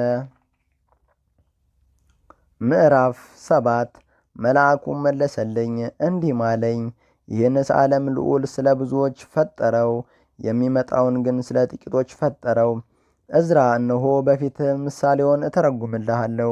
ምድርን ጠይቃት ትነግርሃለችም። ከእነርሱ ሸክላ የሚገኝበትን መሬት ታስገኛለችና መሬትም ወርቅ ከእነርሱ የሚገኝበትን ታስገኛለች። ከወርቅ ይልቅ ሸክላ እጅግ ይበዛል። የዚህ ዓለም ሥራም እንዲሁ ነው። በውስጡ የተፈጠሩ ብዙዎች ናቸው፣ የሚድኑ ግን ጥቂቶች ናቸውና። እኔም መለስኩለት እንዲህም አልኩት፣ ልብ ከጥበብ የተነሳ ደስ ይበላት፣ ጆሮም ነገርን ትጠጣ። ጆሮ ለመስማት ተሰወርቷልና ልብም ለማወቅ ተፈጥሯልና። ሰው ከጥቂት ሕይወት በቀር ሳይሰጠው ባልወደደው ይሄዳል። አቤቱ ለባሪያ ከፈቀድክለት ዓለም ሰውን በሚችለው ገንዘብ ሙታን ሁሉ መኖርን ይችሉ ዘንድ እንዲያፈራልን እናርስና እንዘራ ዘንድ ልብንና ሕሊናን ብሰጠን በተሻለ ነበረ። የውጆች ፍጥረታት እኛ አንተ እንደተናገርክ ሁላችን የተካከልንና ዛሬ በማፀን ትፈጥረዋለና ስጋንና ሕዋሳትንም ትቀርጸዋለህና ማስተዋልንም ትሰጠዋለህ። በእሳትና ውሃ ትጠብቀዋለህና ያን የፈጠርከውንም በማፀን 9 ወር ትሸከመዋለህ። በአንተም ቃል ይጠበቃልና። ዳግመኛም እናቱ በወለደችው ጊዜ በተወለደና ከተፈጠረ በኋላ የሚጠብባትን ወራት እስኪጨርስ ድረስ ይህ ባሪያ ሕፃኑ ያድግ ዘንድ በሰውነቷ ላይ ካሉ ጡቶቿ የጡት ፍሬ ወተት ይፈስለት ዘንድ ታዝለታለህ። ይህ ባሪያ እስከ ጊዜው ድረስ ያድግ ዘንድ በቸርነት ታሳድገዋለህ፣ በቸርነትም ትመግበዋለህ፣ ሕግንም ታስተምረዋለህ፣ በጥበብም ትገሥጸዋለህ። በዚህ በኋላ የፈጠርኸውንና ሕያው ያደረግከውን ያን ባሪያህን ትገድለዋለህ። ፈጥረህ ይህን ያህል ዘመን ያኖርከው ያን ባሪያን የምታጠፋው ከሆነ እንግዲህ ለምን ፈጠርከው? አሁንም ነገርህ እውነት ነው። ስለ ሁሉም አንተ ታውቃለህ። ነገር ግን እናገር ዘንድ እኔን ያተጋኝ አይደለም። ይህን የማዝን ስለ ወገኖችና ስለ ርስትህም ነው እንጂ። ይህንንም በፊት እማልድ ዘንድ የጀመርኩት ስለ እኔም ስለዚያም ነው። የሚመጣውን ዓለም ሕጉን እየሰማን የምንኖር እኛ መሰነካከል አያለሁና። ስለዚህም ቃሌን ስማ፣ በፊትም የሚናገረውን ልመናዬን አድምጥልኝ። የዕዝራ ጸሎት። ሳይወሰዱት የዕዝራ የጸሎቱ ቃል መጀመሪያ ይህ ነው። ለዘላለም የምትኖር አቤቱ በልዑል በአርያም ሆነ የምታይ በሰማይ ያለ ስልጣን የማይሸነፍ መንግስት የማያልፍ ሰራዊተ መላእክት በፊት የሚቆሙል ነፍስና ንፋሳትና እሳሳት በትእዛዝ የተፈጠሩ ቃል ጽኑ የሆነ የተናገርከውም ጸንቶ የሚኖር ስርዓትም ጽኑ የሆነ ትእዛዝም ሁሉ የሚያስፈራ ትእዛዝም ጥልቆችን የሚያደርግ ቁጣህም ተራሮቹን የሚያቀልጥ ሕግህም እውነት የሆነ አቤቱ የባሪያህን ቃል ስማ፣ የባሪያህን ልመና አድምጥ፣ ነገሬንም አድምጥ። እኔ በሕይወት ሳለሁ እነግርሃለሁ፣ ልቦኔን እንዳሰበ መጠን እናግርሃለሁ እመልስልሃለሁም። የወገኖችን በደል አትመልከት፣ ለአንተ የተገዙልህን ጽድቃቸውን ተመልከት እንጂ የኀጣንን ሥራቸውን አትመልከት። በመከራቸው ሥርዓት የጠበቁትን ተመልከት እንጂ በፊትህም ክፉ ሥራን ስለሰሩ አትቆጣ። በፍጹም ልባቸው በሕግ የታመኑበትን አስብ እንጂ በሥራቸውም እንደ እንስሳ የሆኑ ሰዎችን ጥፋት አትውደድ። ሥርዓትን በብሩህ ልቦና ያጸኗቸው አስባቸው ተመልከታቸውም እንጂ ከአራዊት የከፉ ሰዎችን አትቆጣቸው። በጌትነት መታመን ያዘወተሩትን ውደዷቸው እንጂ። ነገር ግን እኛና ከኛ አስቀድሞ የነበረ ሞትን የሚያመጣ ሥራን ሠራን። አንተ ግን ስለ እኛ ስለ በደሉ ሰዎችንም ይቅር ባይ ሁን። በጎ ሥራ የሌለን እኛ ይቅር ብትለን ያን ጊዜ ይቅር ባይ ትባላለህና። በአንተ የተዘጋጀ በጎ ሥራ ያላቸው ጻድቃን ግን በሥራቸው ይቅር ትላቸዋለህ። ትቆጣቸው ዘንድ ግን ሰው ምንድን ነው? ስለ እርሱ ታዝን ዘንድ መዋቲ ወገን ምንድን ነው? አሁንም ከተወለደው ወገን የማይበድል እንደሌለ እውነት እናገራለሁ። ነገር ግን ጌታዬ ሆይ ስለዚህ በጎ ሥራ የሌላቸውን ይቅር ብትላቸው ቸርነት ፈጽሞ ይታወቃል። እርሱም መለሰልኝ እንዲህም አለኝ፣ በእኔ ዘንድ እውነትን ተናገርክ። አንተ እንደተናገርከው እንዲሁ ነው። ለሚበድሉ ሰዎች ሞትን፣ ፍርድንም፣ ጥፋትንም በእውነት አልወድላቸውም። ነገር ግን ስለ ጻድቃን ደስ ይለኛል፣ የሚድኑ ዋጋቸውን ያገኛሉና። እንደተናገርከውም እንዲሆናል። ገበሬ ብዙ ዘር እንደሚዘራ ብዙ ተክልም እንደሚተክል ጊዜውም ቢሆን ዘሩ የሚበቅል እንደ አይደለ ተክሉም ሁሉ ስር የሚሰድ እንዳይደለ በዚህ ዓለም ያሉ ሰዎች እንዲሁ ናቸው፣ ሁሉም የሚድኑ አይደለም። እኔም መለስኩለት እንዲህም አልኩት፣ በፊትህም ባለሟልነትን ካገኘው ልናገር። የገበሬ ዘርስ ባይበቅል ምናልባት ዝናብ ባያገኝ ይሆናል፣ ስለዚህም ይጠፋል። ነገር ግን በእጅ የፈጠርከው በአምሳል የመሰልከው ሰው አምሳል ነውና ስለ እርሱም ሁሉን ፈጥረሃልና እንግዲህ እንደ ገበሬ ዘር ለምን ታደርገዋለህ? አቤቱ አገባብህም አይደለም። ለወገኖችህ ራራ፣ ርስትህንም ይቅር በል እንጂ ፍጥረትህን ይቅር ትለዋለህና። እርሱም መለሰልኝ እንዲህም አለኝ፣ በዚህ ዓለም ያለው በዚህ ዓለም ላሉት ምሳሌያቸው ነው። የወዲያው ዓለም ግን ከወዲያው ዓለም ለሚኖሩ ምሳሌያቸው ነው። ነገር ግን እውቀት ያነሰ አንተ ከኔ ይልቅ ፍጥረቴን ፈጽመ ትወድድ ዘንድ ይልቁንም አንተ ኃጥእ ሳትሆን በብዙ ወገን ኃጣንን ትመስላለህ። ነገር ግን ስለዚህ በልዑል ዘንድ ትመሰገናለህ። ራስን አዋርደሃልና ፈጽመህም ትመሰገን ዘንድ እንደሚገባ ራስን እንደ ጻድቅም አላደረክምና። አሁንም በዚህ ዓለም የሚኖሩ ጎስቋሎች በኋላ ዘመን ብዙ መከራን ይቀበላሉ፣ በብዙ ትዕቢት ኖረዋልና። አንተ ግን ለራስህ እወቅ፣ እንደ አንተ ያሉትንም ክብር መርምር። ገነት ለእናንተ ተከፍታለችና ዕፀ ሕይወትም ተተክሏልና። የሚመጣውም ዓለም ተዘጋጅቶ ተሰርቷልና። ደስታም ተሰርታለች፣ እረፍትም ተነጥፋለችና። በጎ በረከት ጸንታለች፣ የጥበብ ስራዋ ተገኝቷልና። እንግዲህ ወዲህ ደዌ አበቃ፣ ሞትም ጠፋ፣ መቃብርም ተሰወረች፣ ሙስናም ጠፋ፣ መከራም ተዘነጋ፣ የሕይወት መዝገብም ተገለጠ። እንግዲህ ወዲህ ስለሚጠፉት ሰዎች ብዛት መመራመርን አትድገም። እነርሱ ነፃነትን አግኝተው ልዑልን ንቀውታልና፣ ሕጉንም አቃለዋልና፣ ሥርዓቱንም ትተዋልና፣ ጻድቃኑንም ረግጠዋቸዋልና። እንደሚሞቱም እያወቁ በልቦናቸው እግዚአብሔርን እንደፈለገው ብለዋልና። ስለዚህም ይህ በጎ በእናንተ እንደሆነ እንዲሁም ይህ ጥፋት ለእነርሱ ነው። እነርሱ ከተፈጠሩ በኋላ የፈጣሪ ያያቸውን ስም አሳድፎታልና ያዘጋጀላቸውን እግዚአብሔርንም አላመሰገኑትምና አሁንም ፍርዳቸው ይደርስባቸዋል። ለአንተና እንዳንተ ላሉ ለጥቂቶች ግን ይህን ለብዙዎች አልተናገርኩም። እኔም መለስኩለት እንዲህ አልኩት፣ አቤቱ እነሆ እስካሁን ድረስ በኋላ ዘመን ታደርገው ዘንድ ያለህን ብዙ ምልክት ነገርከኝ፣ ነገር ግን ለጊዜው መቼ እንደሆነ አልነገርከኝም አልኩት። ምዕራፍ 8 መልአኩም መለሰልኝ እንዲህ አለኝ፣ አንተ ራስህ ገምግመው። እኔ ከነገርኩ ምልክት ያለፈ ብታይ ልዑል የፈጠረውን ዓለም ይጎብኝበት ዘንድ ላይ ያለው ጊዜ እንደደረሰ ያን ጊዜ ወቅ።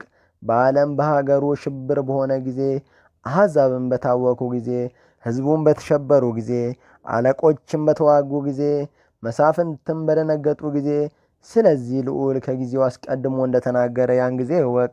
በዓለም የሆነ ሁሉ አስቀድሞ በቃል ኋላም በመገለጥ እንደሆነ እንዲሁም የልዑልም የመጀመሪያ በቃል በታምርና በኃይልም ኋላ ግን በሥራና በድንቅ ነው። በምግባሩና ባመነበት ሃይማኖቱ የዳንና ማምለጥ የቻለ ከነገርኩ ስቃይ የሚድን እርሱ ብቻ ነው። ከዚህ ዓለም እኔ በለየኋት በምድሬና በድንበሬ ሕይወትን ያያል። ዛሬ ትእዛዜን ቸል ያሉ ያን ጊዜ መከራን ይቀበላሉ። እኔን መፈራትንን የተውን የናቁኝ በገሃነም ውስጥ ይጨነቃሉ።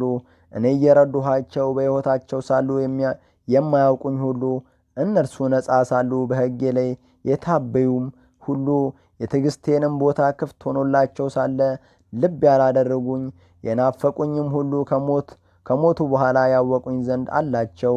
ነገር ግን ኃጥአን እንደሚፈረድባቸው አትመርምር፣ ጻድቃን በዓለማቸው እንዴት እንደሚድኑ መርምር እንጂ የሚመጣው ዓለም ስለ እነርሱ ነውና። እኔም መለስኩለት እንዲህ አልኩት፣ ዝናብ ከካፊያ እንደሚበዛ ከሚድኑት ኋለኞች ይልቅ የሚጠፉት እንደሚበዙ ቀድሞ ተናገርኩ፣ ዛሬም እናገራለሁ። እርሱም መለሰልኝ እንዲህ አለኝ፣ ዘሩ በእርሻው መጠን እንደሆነ ፍርዱም እንደ ሥራው ነው፣ አጫጁም በአራሹ መጠን ነው። ዛሬ በውስጧ የሚኖሩባት ዓለማቸው ሳይፈጠር ያዘጋጀዋት ዓለም በጊዜው ነውና ያን ጊዜ ተከራከረኝም የለም፣ ማንም የነበረ የለምና። አሁንም በምግብ ፍለጋ በሌላው በዘላለማዊ ሕግ በተዘጋጀው ዓለም ከተፈጠሩ በኋላ በሥራቸው ሞት ነበር። የዓለሙንም ባየሁት ጊዜ እነሆ እነርሱ ጠፉ። ምድር በተዘራው ሥራቸውም እነሆ ዓለም ይጨነቃል። ሄጄም ለጥቂቶች ራራውላቸው፣ ከዘላለሙም ውስጥ ፍሬያቸውን ለእኔ አስቀረው። ከብዙ ዛፍም እንደ ተክል መረጥኩ። በከንቱ የተወለዱ ብዛታቸው ይጠፋል። ከብዙ ሥራ የጸናችን ፍሬ ተክሌም ትጠበቃለች።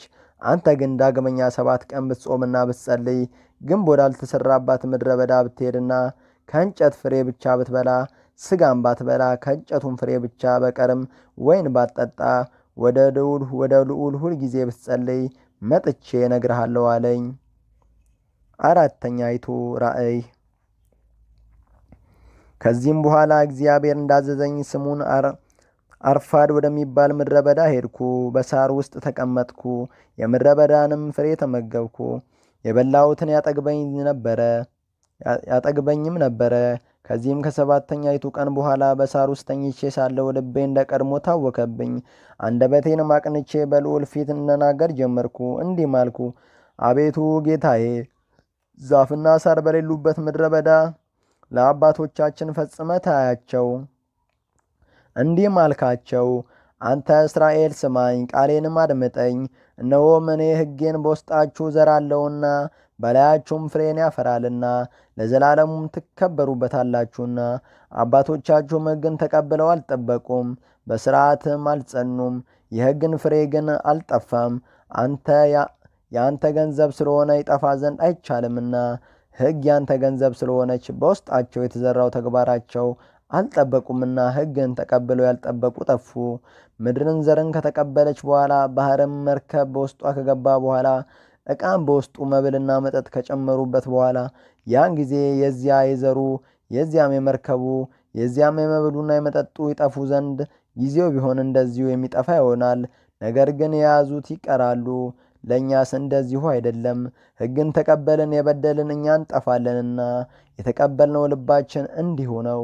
ሕጉ ግን በክብሩ ይኖራል እንጂ አይጠፋም። ስለምታለቅሰው ሴት የዕዝራ ራእይ። በዓይኖቼ በተመለከትኩ ጊዜ በቀኝ በኩል እነሆ አንዲት የምታለቅስ ሴትን አየው። በታላቅም ድምፅ ትጮህ ነበር፣ እጅግም አዝና ነበር። ልብሷም ተቀዶ ነበር፣ በራሷም ላይ አመድን ነስንሳ ነበር። ያ ቀድሞ የማስበው አሳቤም ተለየኝ። ወደ እርሷም ተመለሼ ያን ያስለቀሰሽ ልቦናሽ ለምን ታሳዝኛለሽ አልኳት።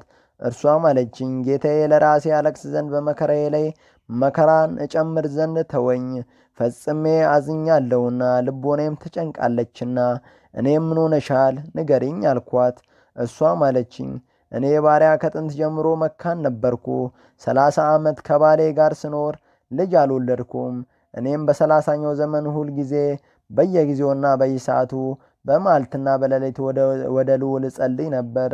በዚህም ከ30 ዓመት በኋላ እግዚአብሔር የባሪያውን ልመና ሰማ፣ መከራዬንም አየ። ድካሜንና ስቃይን ተመልክቶ አንድ ልጅ ሰጠኝ። በእርሱም ፈጽሞ ደስ አለኝ። እኔም ባሪያም የአገሬን ሰዎች ሁሉ ደስ አለን፣ እግዚአብሔርንም አመሰገንነው። በብዙ ድካምም አሳደግኩት። ከዚህ በኋላ አካለ መጠን በደረሰ ጊዜ ሚስት አጋባሁት፣ ሰርግንም ሰረኩለት። ምዕራፍ 9 ከዚህም በኋላ ወደ ጫጉሎ በገባ ጊዜ ወድቆ ሞተ። ከዚህ በኋላም ፋናችንና መብራታችን አጠፋን፣ እናለቅስ ዘንድም ተቀመጥን። የአገሬ ሰዎችም ሁሉ ተነስተው ይመክሩኝና ያረጋጉኝ ጀመሩ።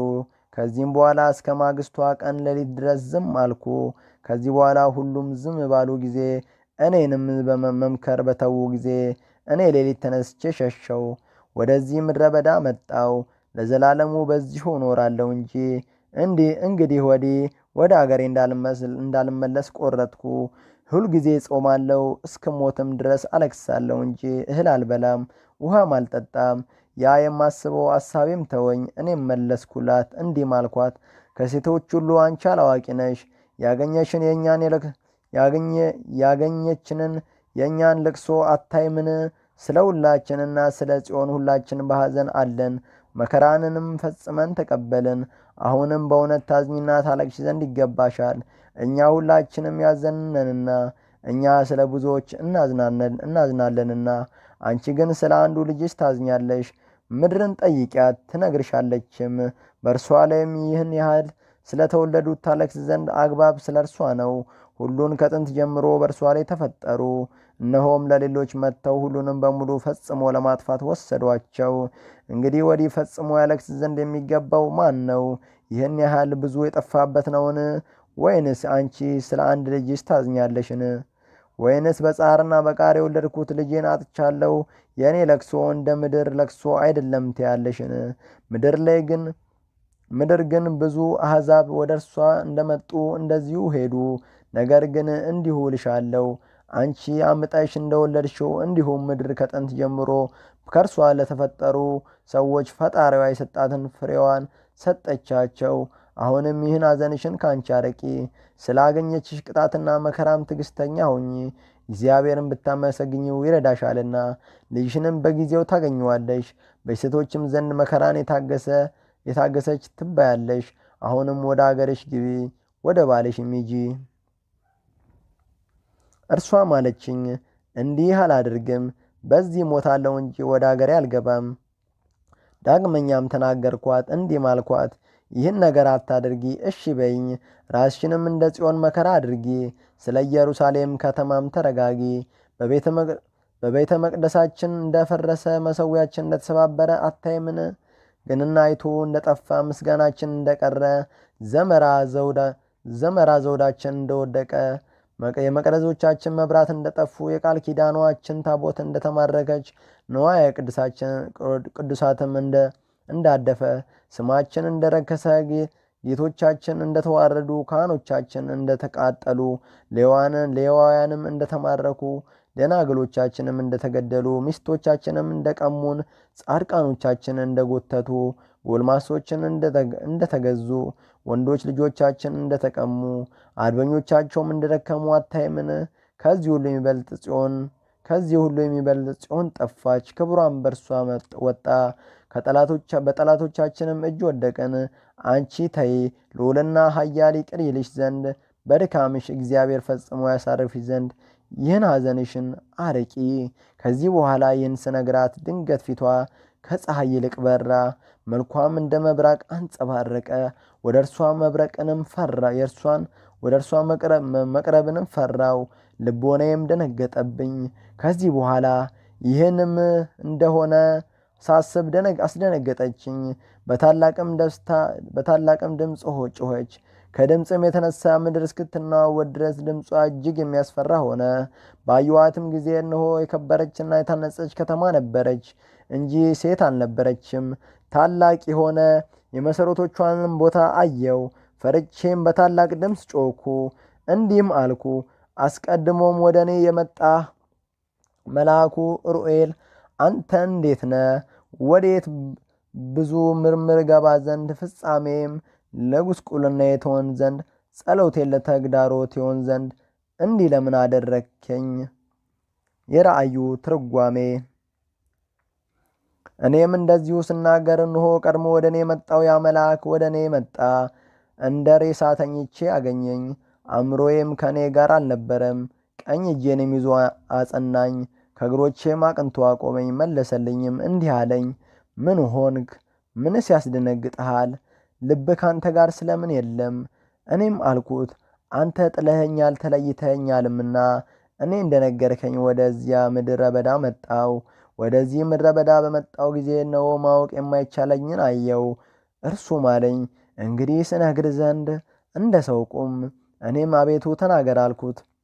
ድንገት እንዳልሞት ከእንግዲህ እንዳትለየኝ እንጂ ያላየሁትን አይቻለሁና የማላውቀውንም ሰምቻለሁና። ነገር ግን ምናልባት ልቦኔ ይዘናጋ ይሆንን?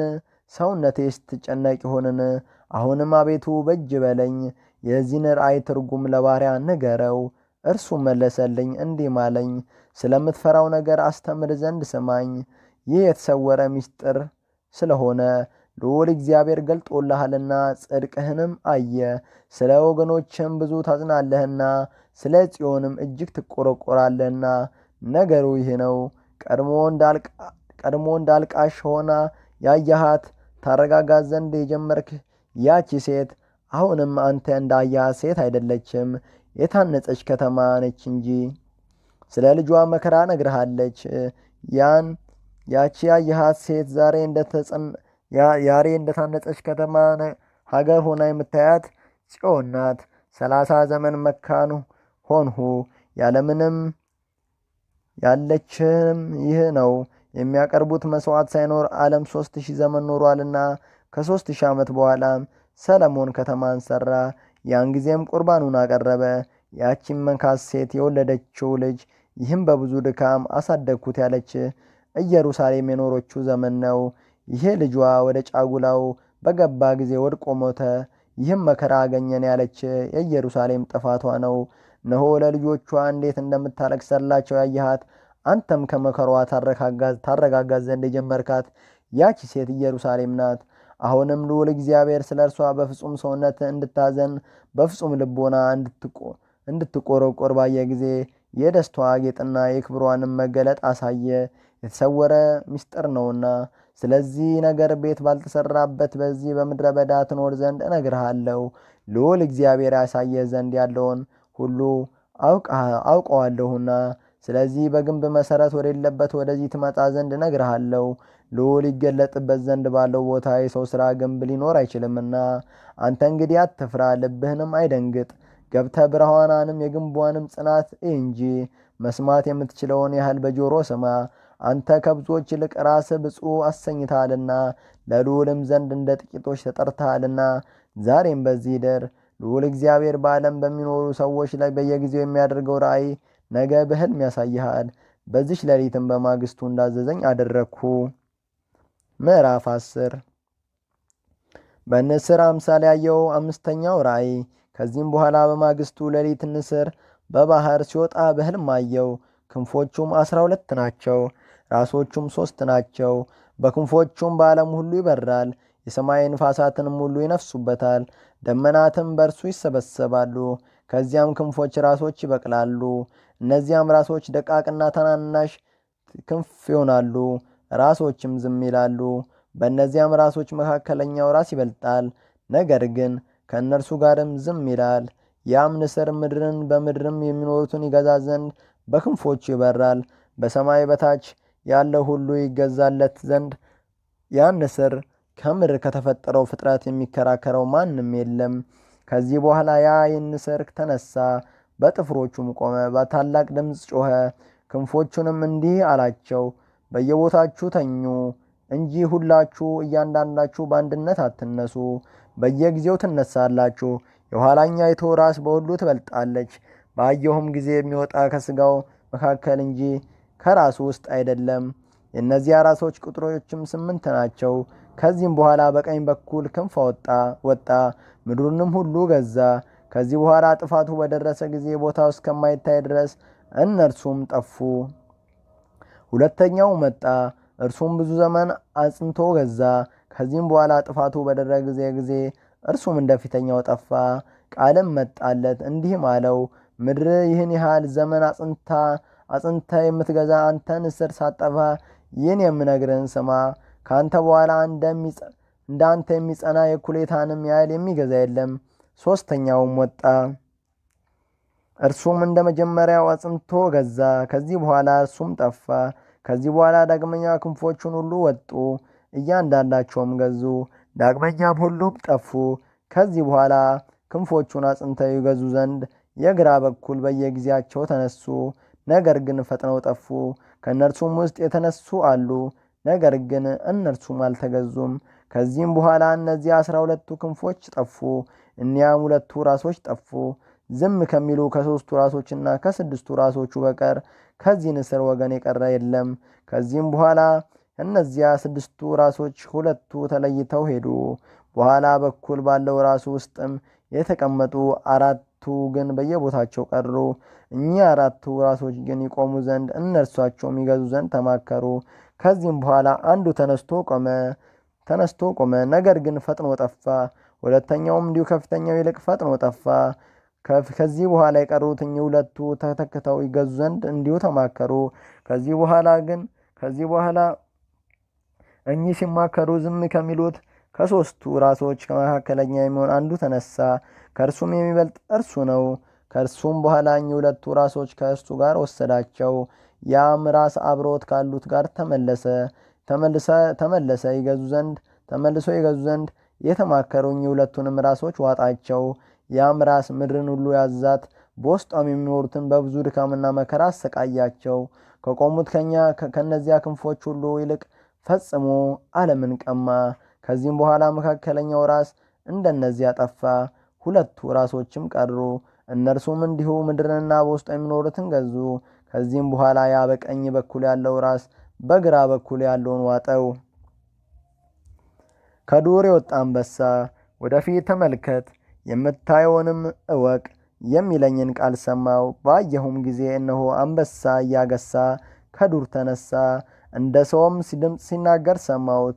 ያም ንስር እንዲህ አለው፣ የምነግርህን ሁሉ ያለህን አንተ ስማ። ምድር ይገዟት ዘንድ ከፈጠሯቸው የዘመንም ፍጻሜ ከሚደርስባቸው ከእነዚያ ከ4ቱ እንስሳ የቀረ አንተ አይደለህምን? 4ተኛው መጥተው ያለፉትን በብዙ ድካምና ሕመም ይህን ዓለም የቆሙትንም እነዚያን እንስሳ ሁሉ ድል ያደርጋቸዋል። ይህን ያህል ዘመን በዚህ ዓለም በተንኮል ኖረ፣ ዓለምንም በክፉ አገዛዝ ገዛት።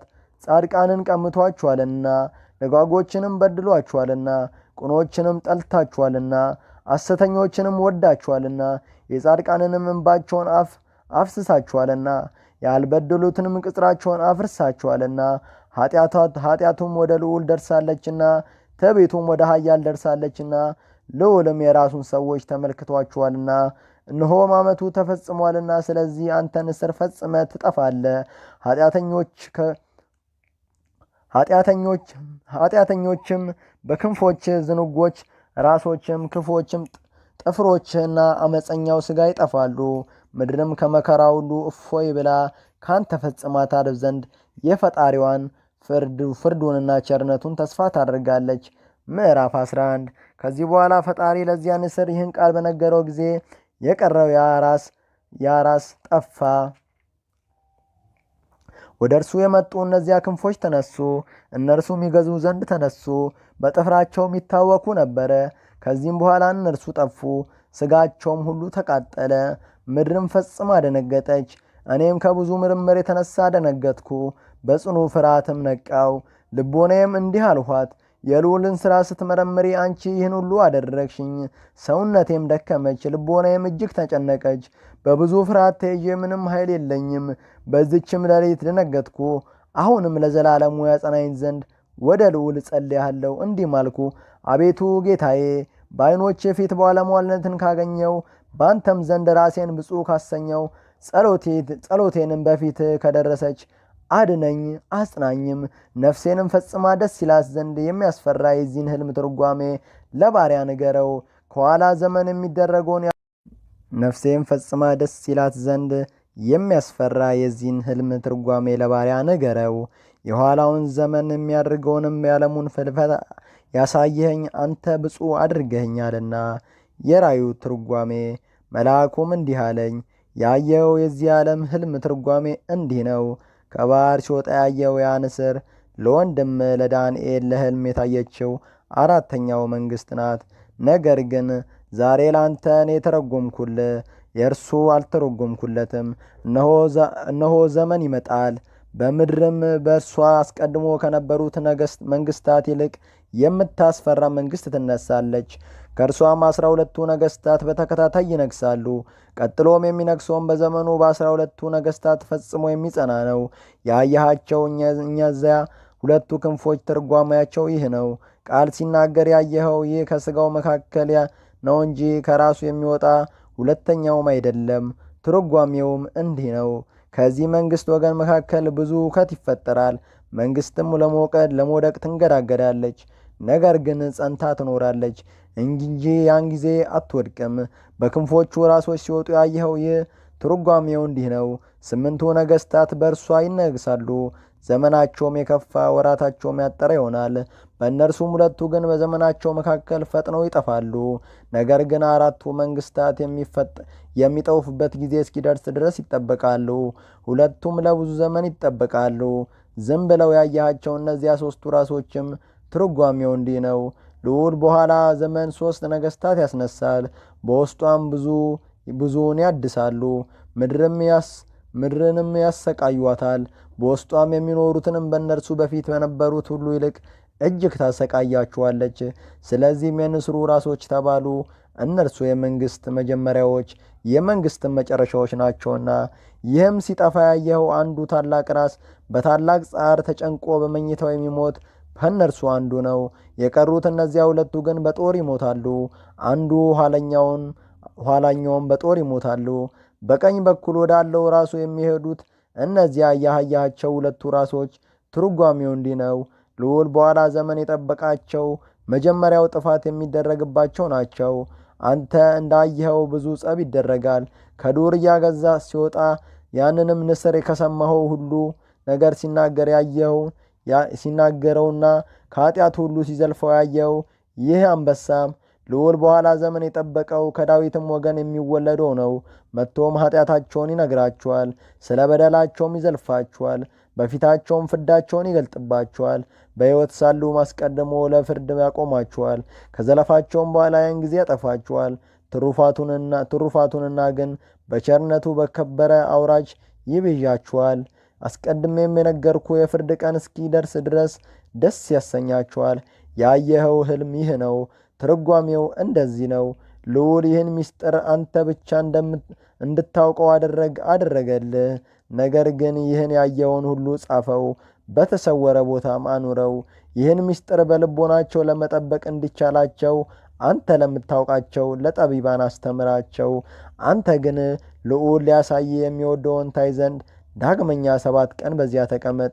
ሕዝቡ ወደ ዕዝራ እንደተሰበሰቡ ከዚችም በኋላ ከእኔ ተለይቶ ሄደ። እኛ 7 ቀኖችም እንዳለፉ እኔ ወደ ከተማ እንዳልገባው ሰዎች ሁሉ በሰሙ ጊዜ ሕዝቡ ሁሉ ትንሹም ትልቁም ተሰብስበው ወደ እኔ መጡ። እንዲህም አሉኝ፣ እኛን ትተን ወደ ምድረ በዳ ትኖር ዘንድ ምን በደልን? ምንስ ግፍ ሠራንብህ? ከሚለቅሙት ፍሬ ሁሉ አንድ ፍሬ በጨለማ ቦታ ውስጥም እንዳለ መብራት በጥልቅም እንደሚያድን የመርከብ ወደብ በነቢያት ሁሉ አንተ ብቻ ቀርተናልና፣ ወይስ ያገኘችን መከራ አልበቃችምን? አንተስ የምትለየን ከሆነ ጽዮን በተቃጠለች ጊዜ ብንኖር በተቻለን ነበር። ከዚያም የሞቱት ሰዎች እኛ የምንሻር አይደለንምና በታላቅ ድምፅም አለቀሱ። እኔም መለስኩላቸው እንዲህም አልኳቸው፣ የያዕቆብ ልጆች እመኑ፣ የእስራኤልም ወገኖች አትዘኑ። መታሰቢያችን በልዑል ፊት አለና የማይዘነጋን እርሱም ጽኑ ነውና። እኔም አልተዋችሁም በእናንተም አልድርቅም። ነገር ግን ወደዚህ ቦታ የመጣው ስለ ጽዮን ጥፋት እለምን ዘንድ ነው። በደስታችን ላይ ስለመጣብን መከራ ይቅርታን እለምን ዘንድ ነው። አሁንም ሁላችሁ ወደ ቤታችሁ ግቡ፣ እኔ ወደ እናንተ እመጣለሁ። ከነዚያም ወራቶች በኋላ ሕዝቡ እንዳዘዝኳቸው ወደ ከተማ ወደ ቤታቸው ገቡ። እኔ ግን መልአኩ እንዳዘዘኝ በዚያ ቦታ በምድረ በዳው ውስጥ 7 ቀን ተቀመጥኩ። በምድረ በዳ ፍሬ ብቻ ተመገብኩ። ከነዚያም ከ7ቱ ቀኖች ከምድረ በዳው ቅጠል በላው። ምዕራፍ 12 6ኛው ራእይ።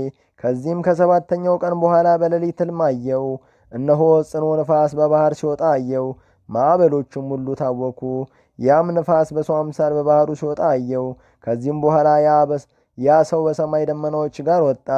ፊቱም መልሶ ባየ ጊዜ ሁሉም በጊዜው ጊዜ ወደ እርሱ ይመጣል። ቃሉም በወጣ ጊዜ ከቃሉ የተነሳ ሁሉ ይቀልጣል።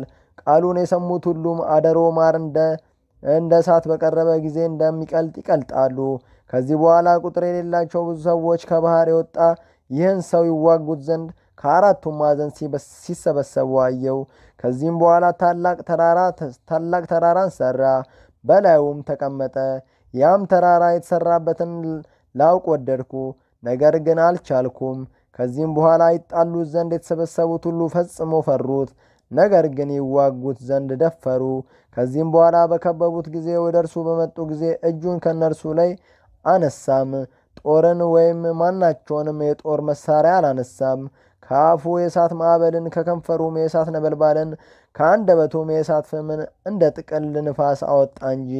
ያ የእሳት ማዕበል፣ ያም የእሳት ነበልባል፣ ያም የእሳት ፍም ሁሉ ተጠቅልሎ ወደ ጥቅል ንፋስ ሆነ።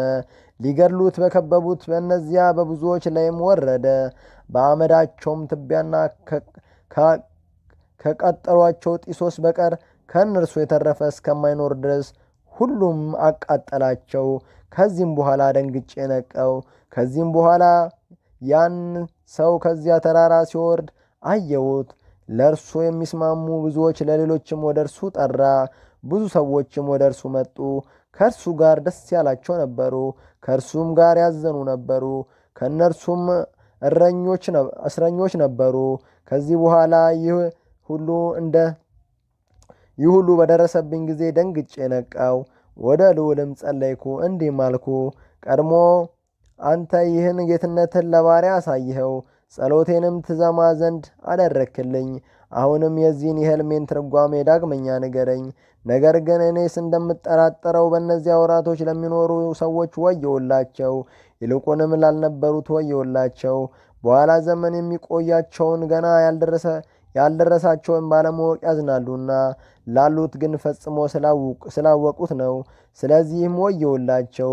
በዚህ ሕልም እንዳየው ታላቅ ጭንቅና ብዙ ድካምን ያያሉና፣ ነገር ግን ይህ ሳይደርስ መከራ መቀበል ይሻላል፣ እንደ ደመናም ከዚህ ዓለም ያልፉ ዘንድ ይሻላል። ከዚህ ዘመን የምታገኟቸውን አያውቁምና። የራእዩ ትርጓሜ።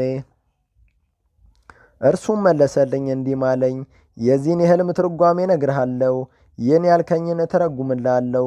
ስለሚቀሩትና ስለሚኖሩት ተናግረሃልና ትርጓሜው እንዲህ ነው። በእነዚያ ወራቶች ያን መከራ የሚያዩት እነዚያ የሚቀሩት ናቸው። ያ መከራ የሚያገኛቸው በልዑል ዘንድ ሃይማኖትና በጎ ምግባር ጽናትም ያላቸው እርሱ ራሱ ይጠብቃቸዋል። ነገር ግን ከሞቱም ይልቅ በሕይወት የቀሩት ፈጽመው ብፁዓን እንደሆኑ እወቅ። የዚህስ የሕልም ትርጓሜው እንደዚህ ነው።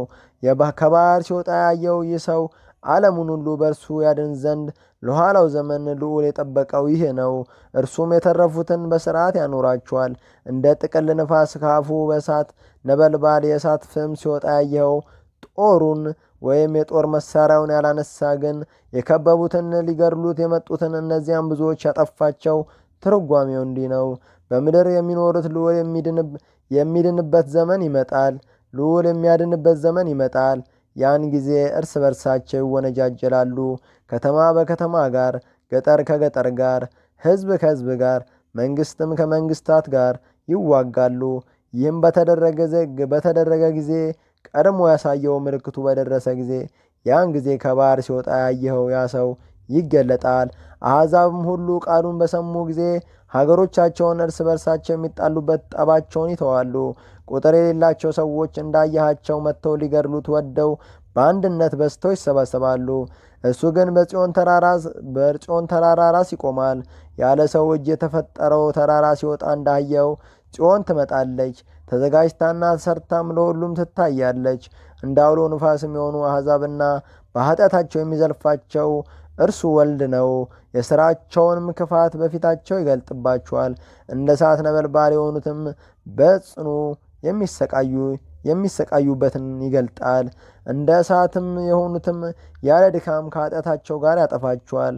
ለእነርሱ የሚስማሙ ብዙዎች ወደ እርሱ ሲሰበሰቡ ያየኸውም እነዚህ ከአሦር ንጉሥ ከሰልምንሶር ዘመን ከአገራቸው የተማረኩ እርሱም በመንግሥቱ የማረካቸው በወንዙ ማዶም ያኖራቸው 9 ነገድና የነገድ እኩሌታ ናቸው።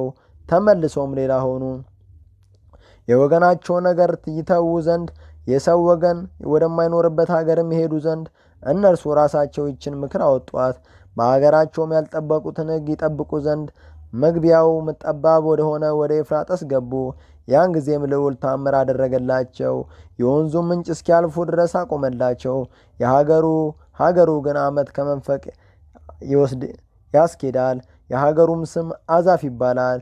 እስከ ኋላኛውም ዘመን ድረስ በዚህ ኖሩ። ከዚህ በኋላ ዳግመኛ ይመለሱ ዘንድ ባላቸው ጊዜ መሻገር ይችሉ ዘንድ የወንዙን ምንጭ ልዑል ዳግመኛ ያቆመላቸው። ስለዚህም ስላየኸው ነገር ከሕዝቡ አብዛኞቻችሁ ይወስዷቸዋል። እነርሱም በከበረው ቦታ ይገኛሉ። በእርሱ ላይ የተሰበሰቡ እነዚያ ብዙዎች ባጠፋቸው ጊዜ ያን ጊዜ የቀሩት ሕዝብ ያጸኗቸዋል። ያን ጊዜም ብዙ ምልክት ያሳያቸዋል። እኔም እንዲህ እንዳልኩት አቤቱ ጌታዬ ይህን ንገረኝ። ከባሕር መካከል ሰው ሲወጣ ያየሁት ስለምንድን ነው? እንዲህም አለኝ፣ ከባሕሩ ጥልቀት ውስጥ ያለውን ማንም ማወቅ እንደማይችል እንደዚሁም በምድር ላይ ካሉት ወልድን ማወቅ የሚችል ማንም የለም። ሰዓቱን ቀኑ በደረሰ ጊዜ ነው እንጂ ከእርሱም ጋር ያሉት አያውቁትም። ያየውን የሕልም ትርጓሜ ይህ ነው። ስለዚህም ላንተ ብቻ አሳየሁ።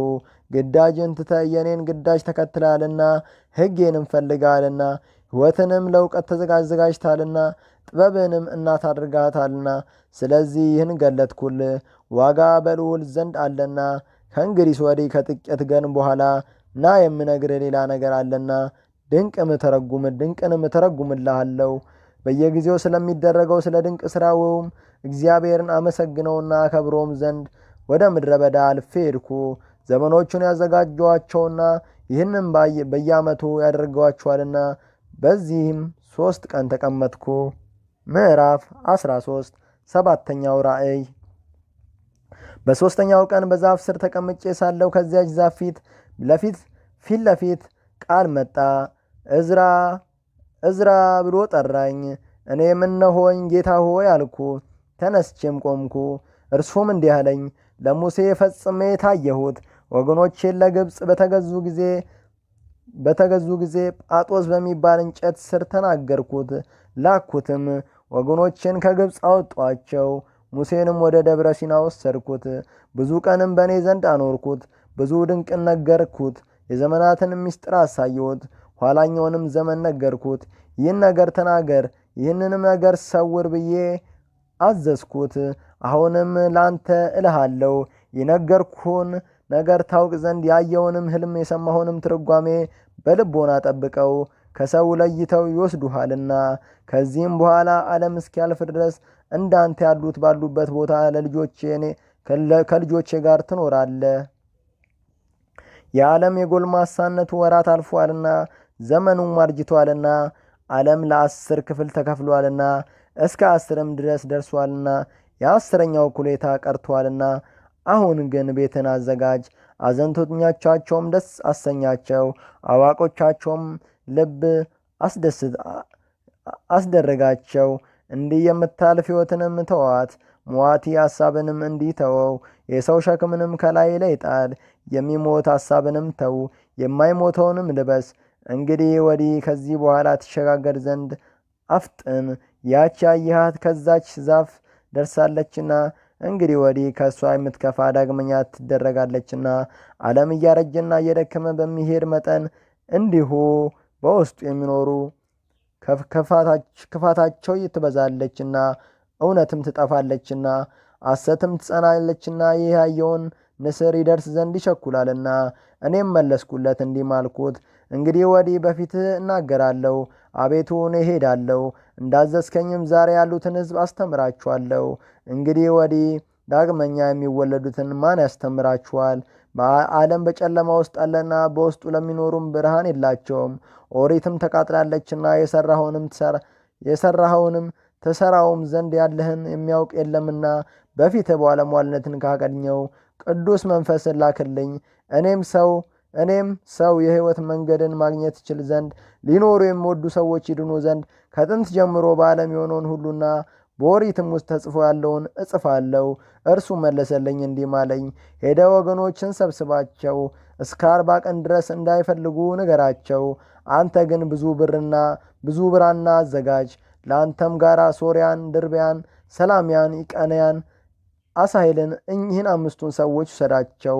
እነርሱም በመጽሐፍ ጠቢባን ናቸውና ወደዚህና በልቦና በጥበብ መብራትን አበራለሁ።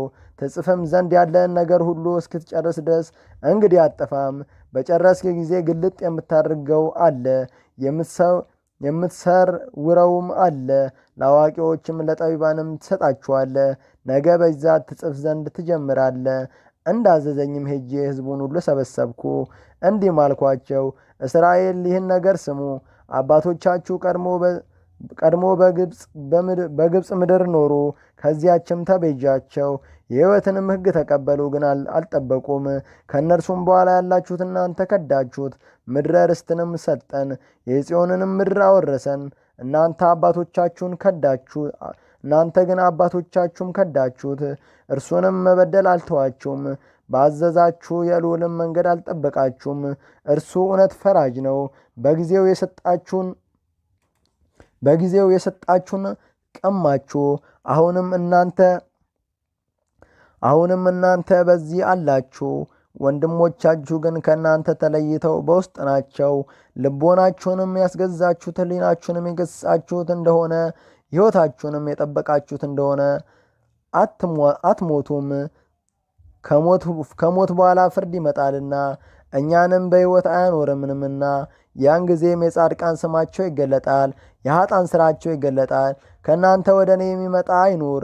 እስከ 40 ቀንም ድረስ አትፈልጉኝ። እንዳዘዘኝም እነዚያን 5 ሰዎች ይዤ ወደ ምድረ በዳው ሄድን።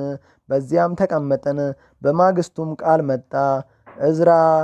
እዝራ ብሎ ጠርቶ እንዲህ አለኝ፣ አፍን ክፈት፣ እኔም የማጠጣህን ጠጣ። አፌንም በከፈትኩ ጊዜ ውሃ የተመላ መልኩ እሳት የሚመስል መጠጥን አጠጣኝ።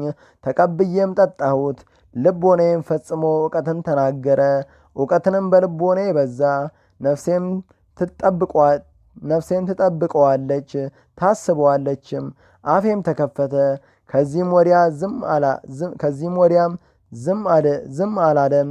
ልዑልም በእነዚያ በ5ቱ ሰዎች ጥበብን ሰጣቸው። የማያውቁትን ምልክት የሆነውን ይህን ሁሉ በማከታተል ጻፉ። በዚያም 40 ቀን ተቀመጡ። እነርሱም ቀን ይጽፉ ነበር፣ ማታ ማታም እህል ይመገቡ ነበር። እኔ ግን እናገራለሁ፣ ሌሊትም ዝም አልልም። በእነዚያ በ40 ቀኖችም 24 መጽሐፍ ተጻፉ። ከዚህ በኋላ እነዚያ 40 ቀኖች በተፈጸሙ ጊዜ ልዑል ተናገረኝ እንዲህ አለኝ፣ አስቀድሞ የጻፋችሁትን ያን ግልጥ አድርገው። የሚገባውንና የማይገባውን ሁሉ ያንብበው። ይህን ግን ለጠቢባን ሕዝብ ትሰጣቸው ዘንድ ጠብቅ። ከነዚህ ውስጥ የማስተዋል መብራት፣ የጥበብ ምንጭ፣ የእውቀትም ፈሳሽ አለና እንዲሁም አደረግኩኝ።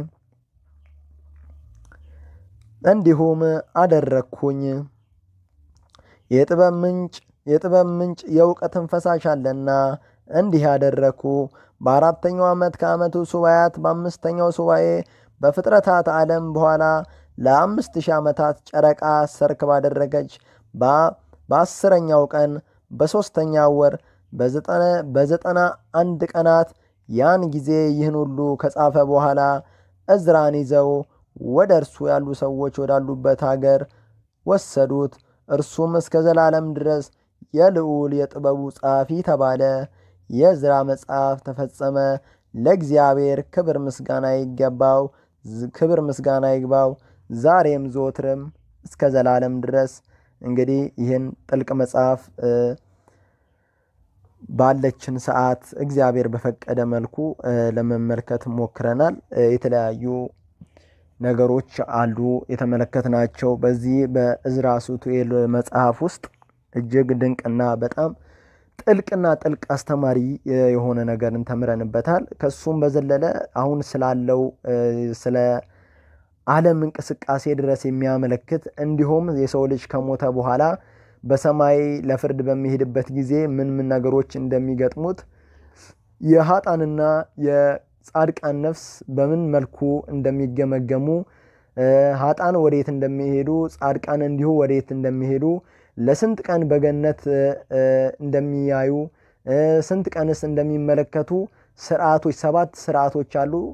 ኃጥአን ነፍስ በሞተች ጊዜ ለ7 ስርዓት አለ። 7 ቀን ምን እንደምታደርግ፣ የጻድቃንም ነፍስ እንደዚሁ ባረፈች ጊዜ የት እንደምትቀመጥ በግልጽ አስረድቶናል። ይህን ጥልቅ መጽሐፍ ለተረዳው ላስተዋለው እጅግ በጣም ትምህርት አዘልና ከተለያዩ ክፉ ነገሮች የሰው ልጆች እንዲታቀብ የሚያደርግ ነው። ዕዝራ ሱቱኤል እንግዲህ ከመልአኩ ጋር እንዲህ ባለ ሁኔታ ተነጋግሯል። መጨረሻ ላይ መጽሐፍ ሊጽፍ ችሏል።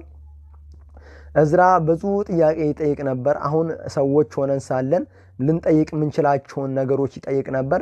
ለዛም ነገር ምላሽ ተሰጥቶታል። ምላሹም ስላሳመነው ተቀብሎታል። ስለሆነም ሁልጊዜም ይህንን መጽሐፍ ቅዱስ በየቤታችሁ ያላችሁ ሰዎች ይህን መጽሐፍ ቅዱስ የሕይወት መጽሐፍ ነውና መጽሐፍ ቅዱስ ሐዲስ ኪዳንና ብሉይ ኪዳን ይገኝበታል። በውስጡም ይዘው ከተለያዩ ኦርቶዶክስ መጽሐፍት መደብሮች ንዋየ ቅድሳት መሸጫ ቦታ ታገኙታላችሁ።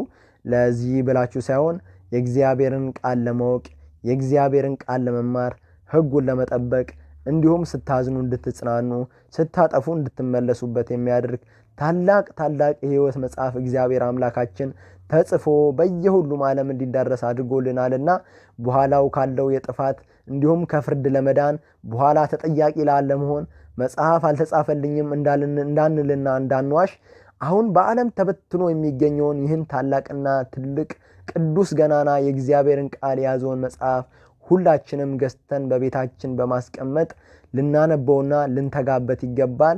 በኋላም ከፍርድ ይጠብቀናል።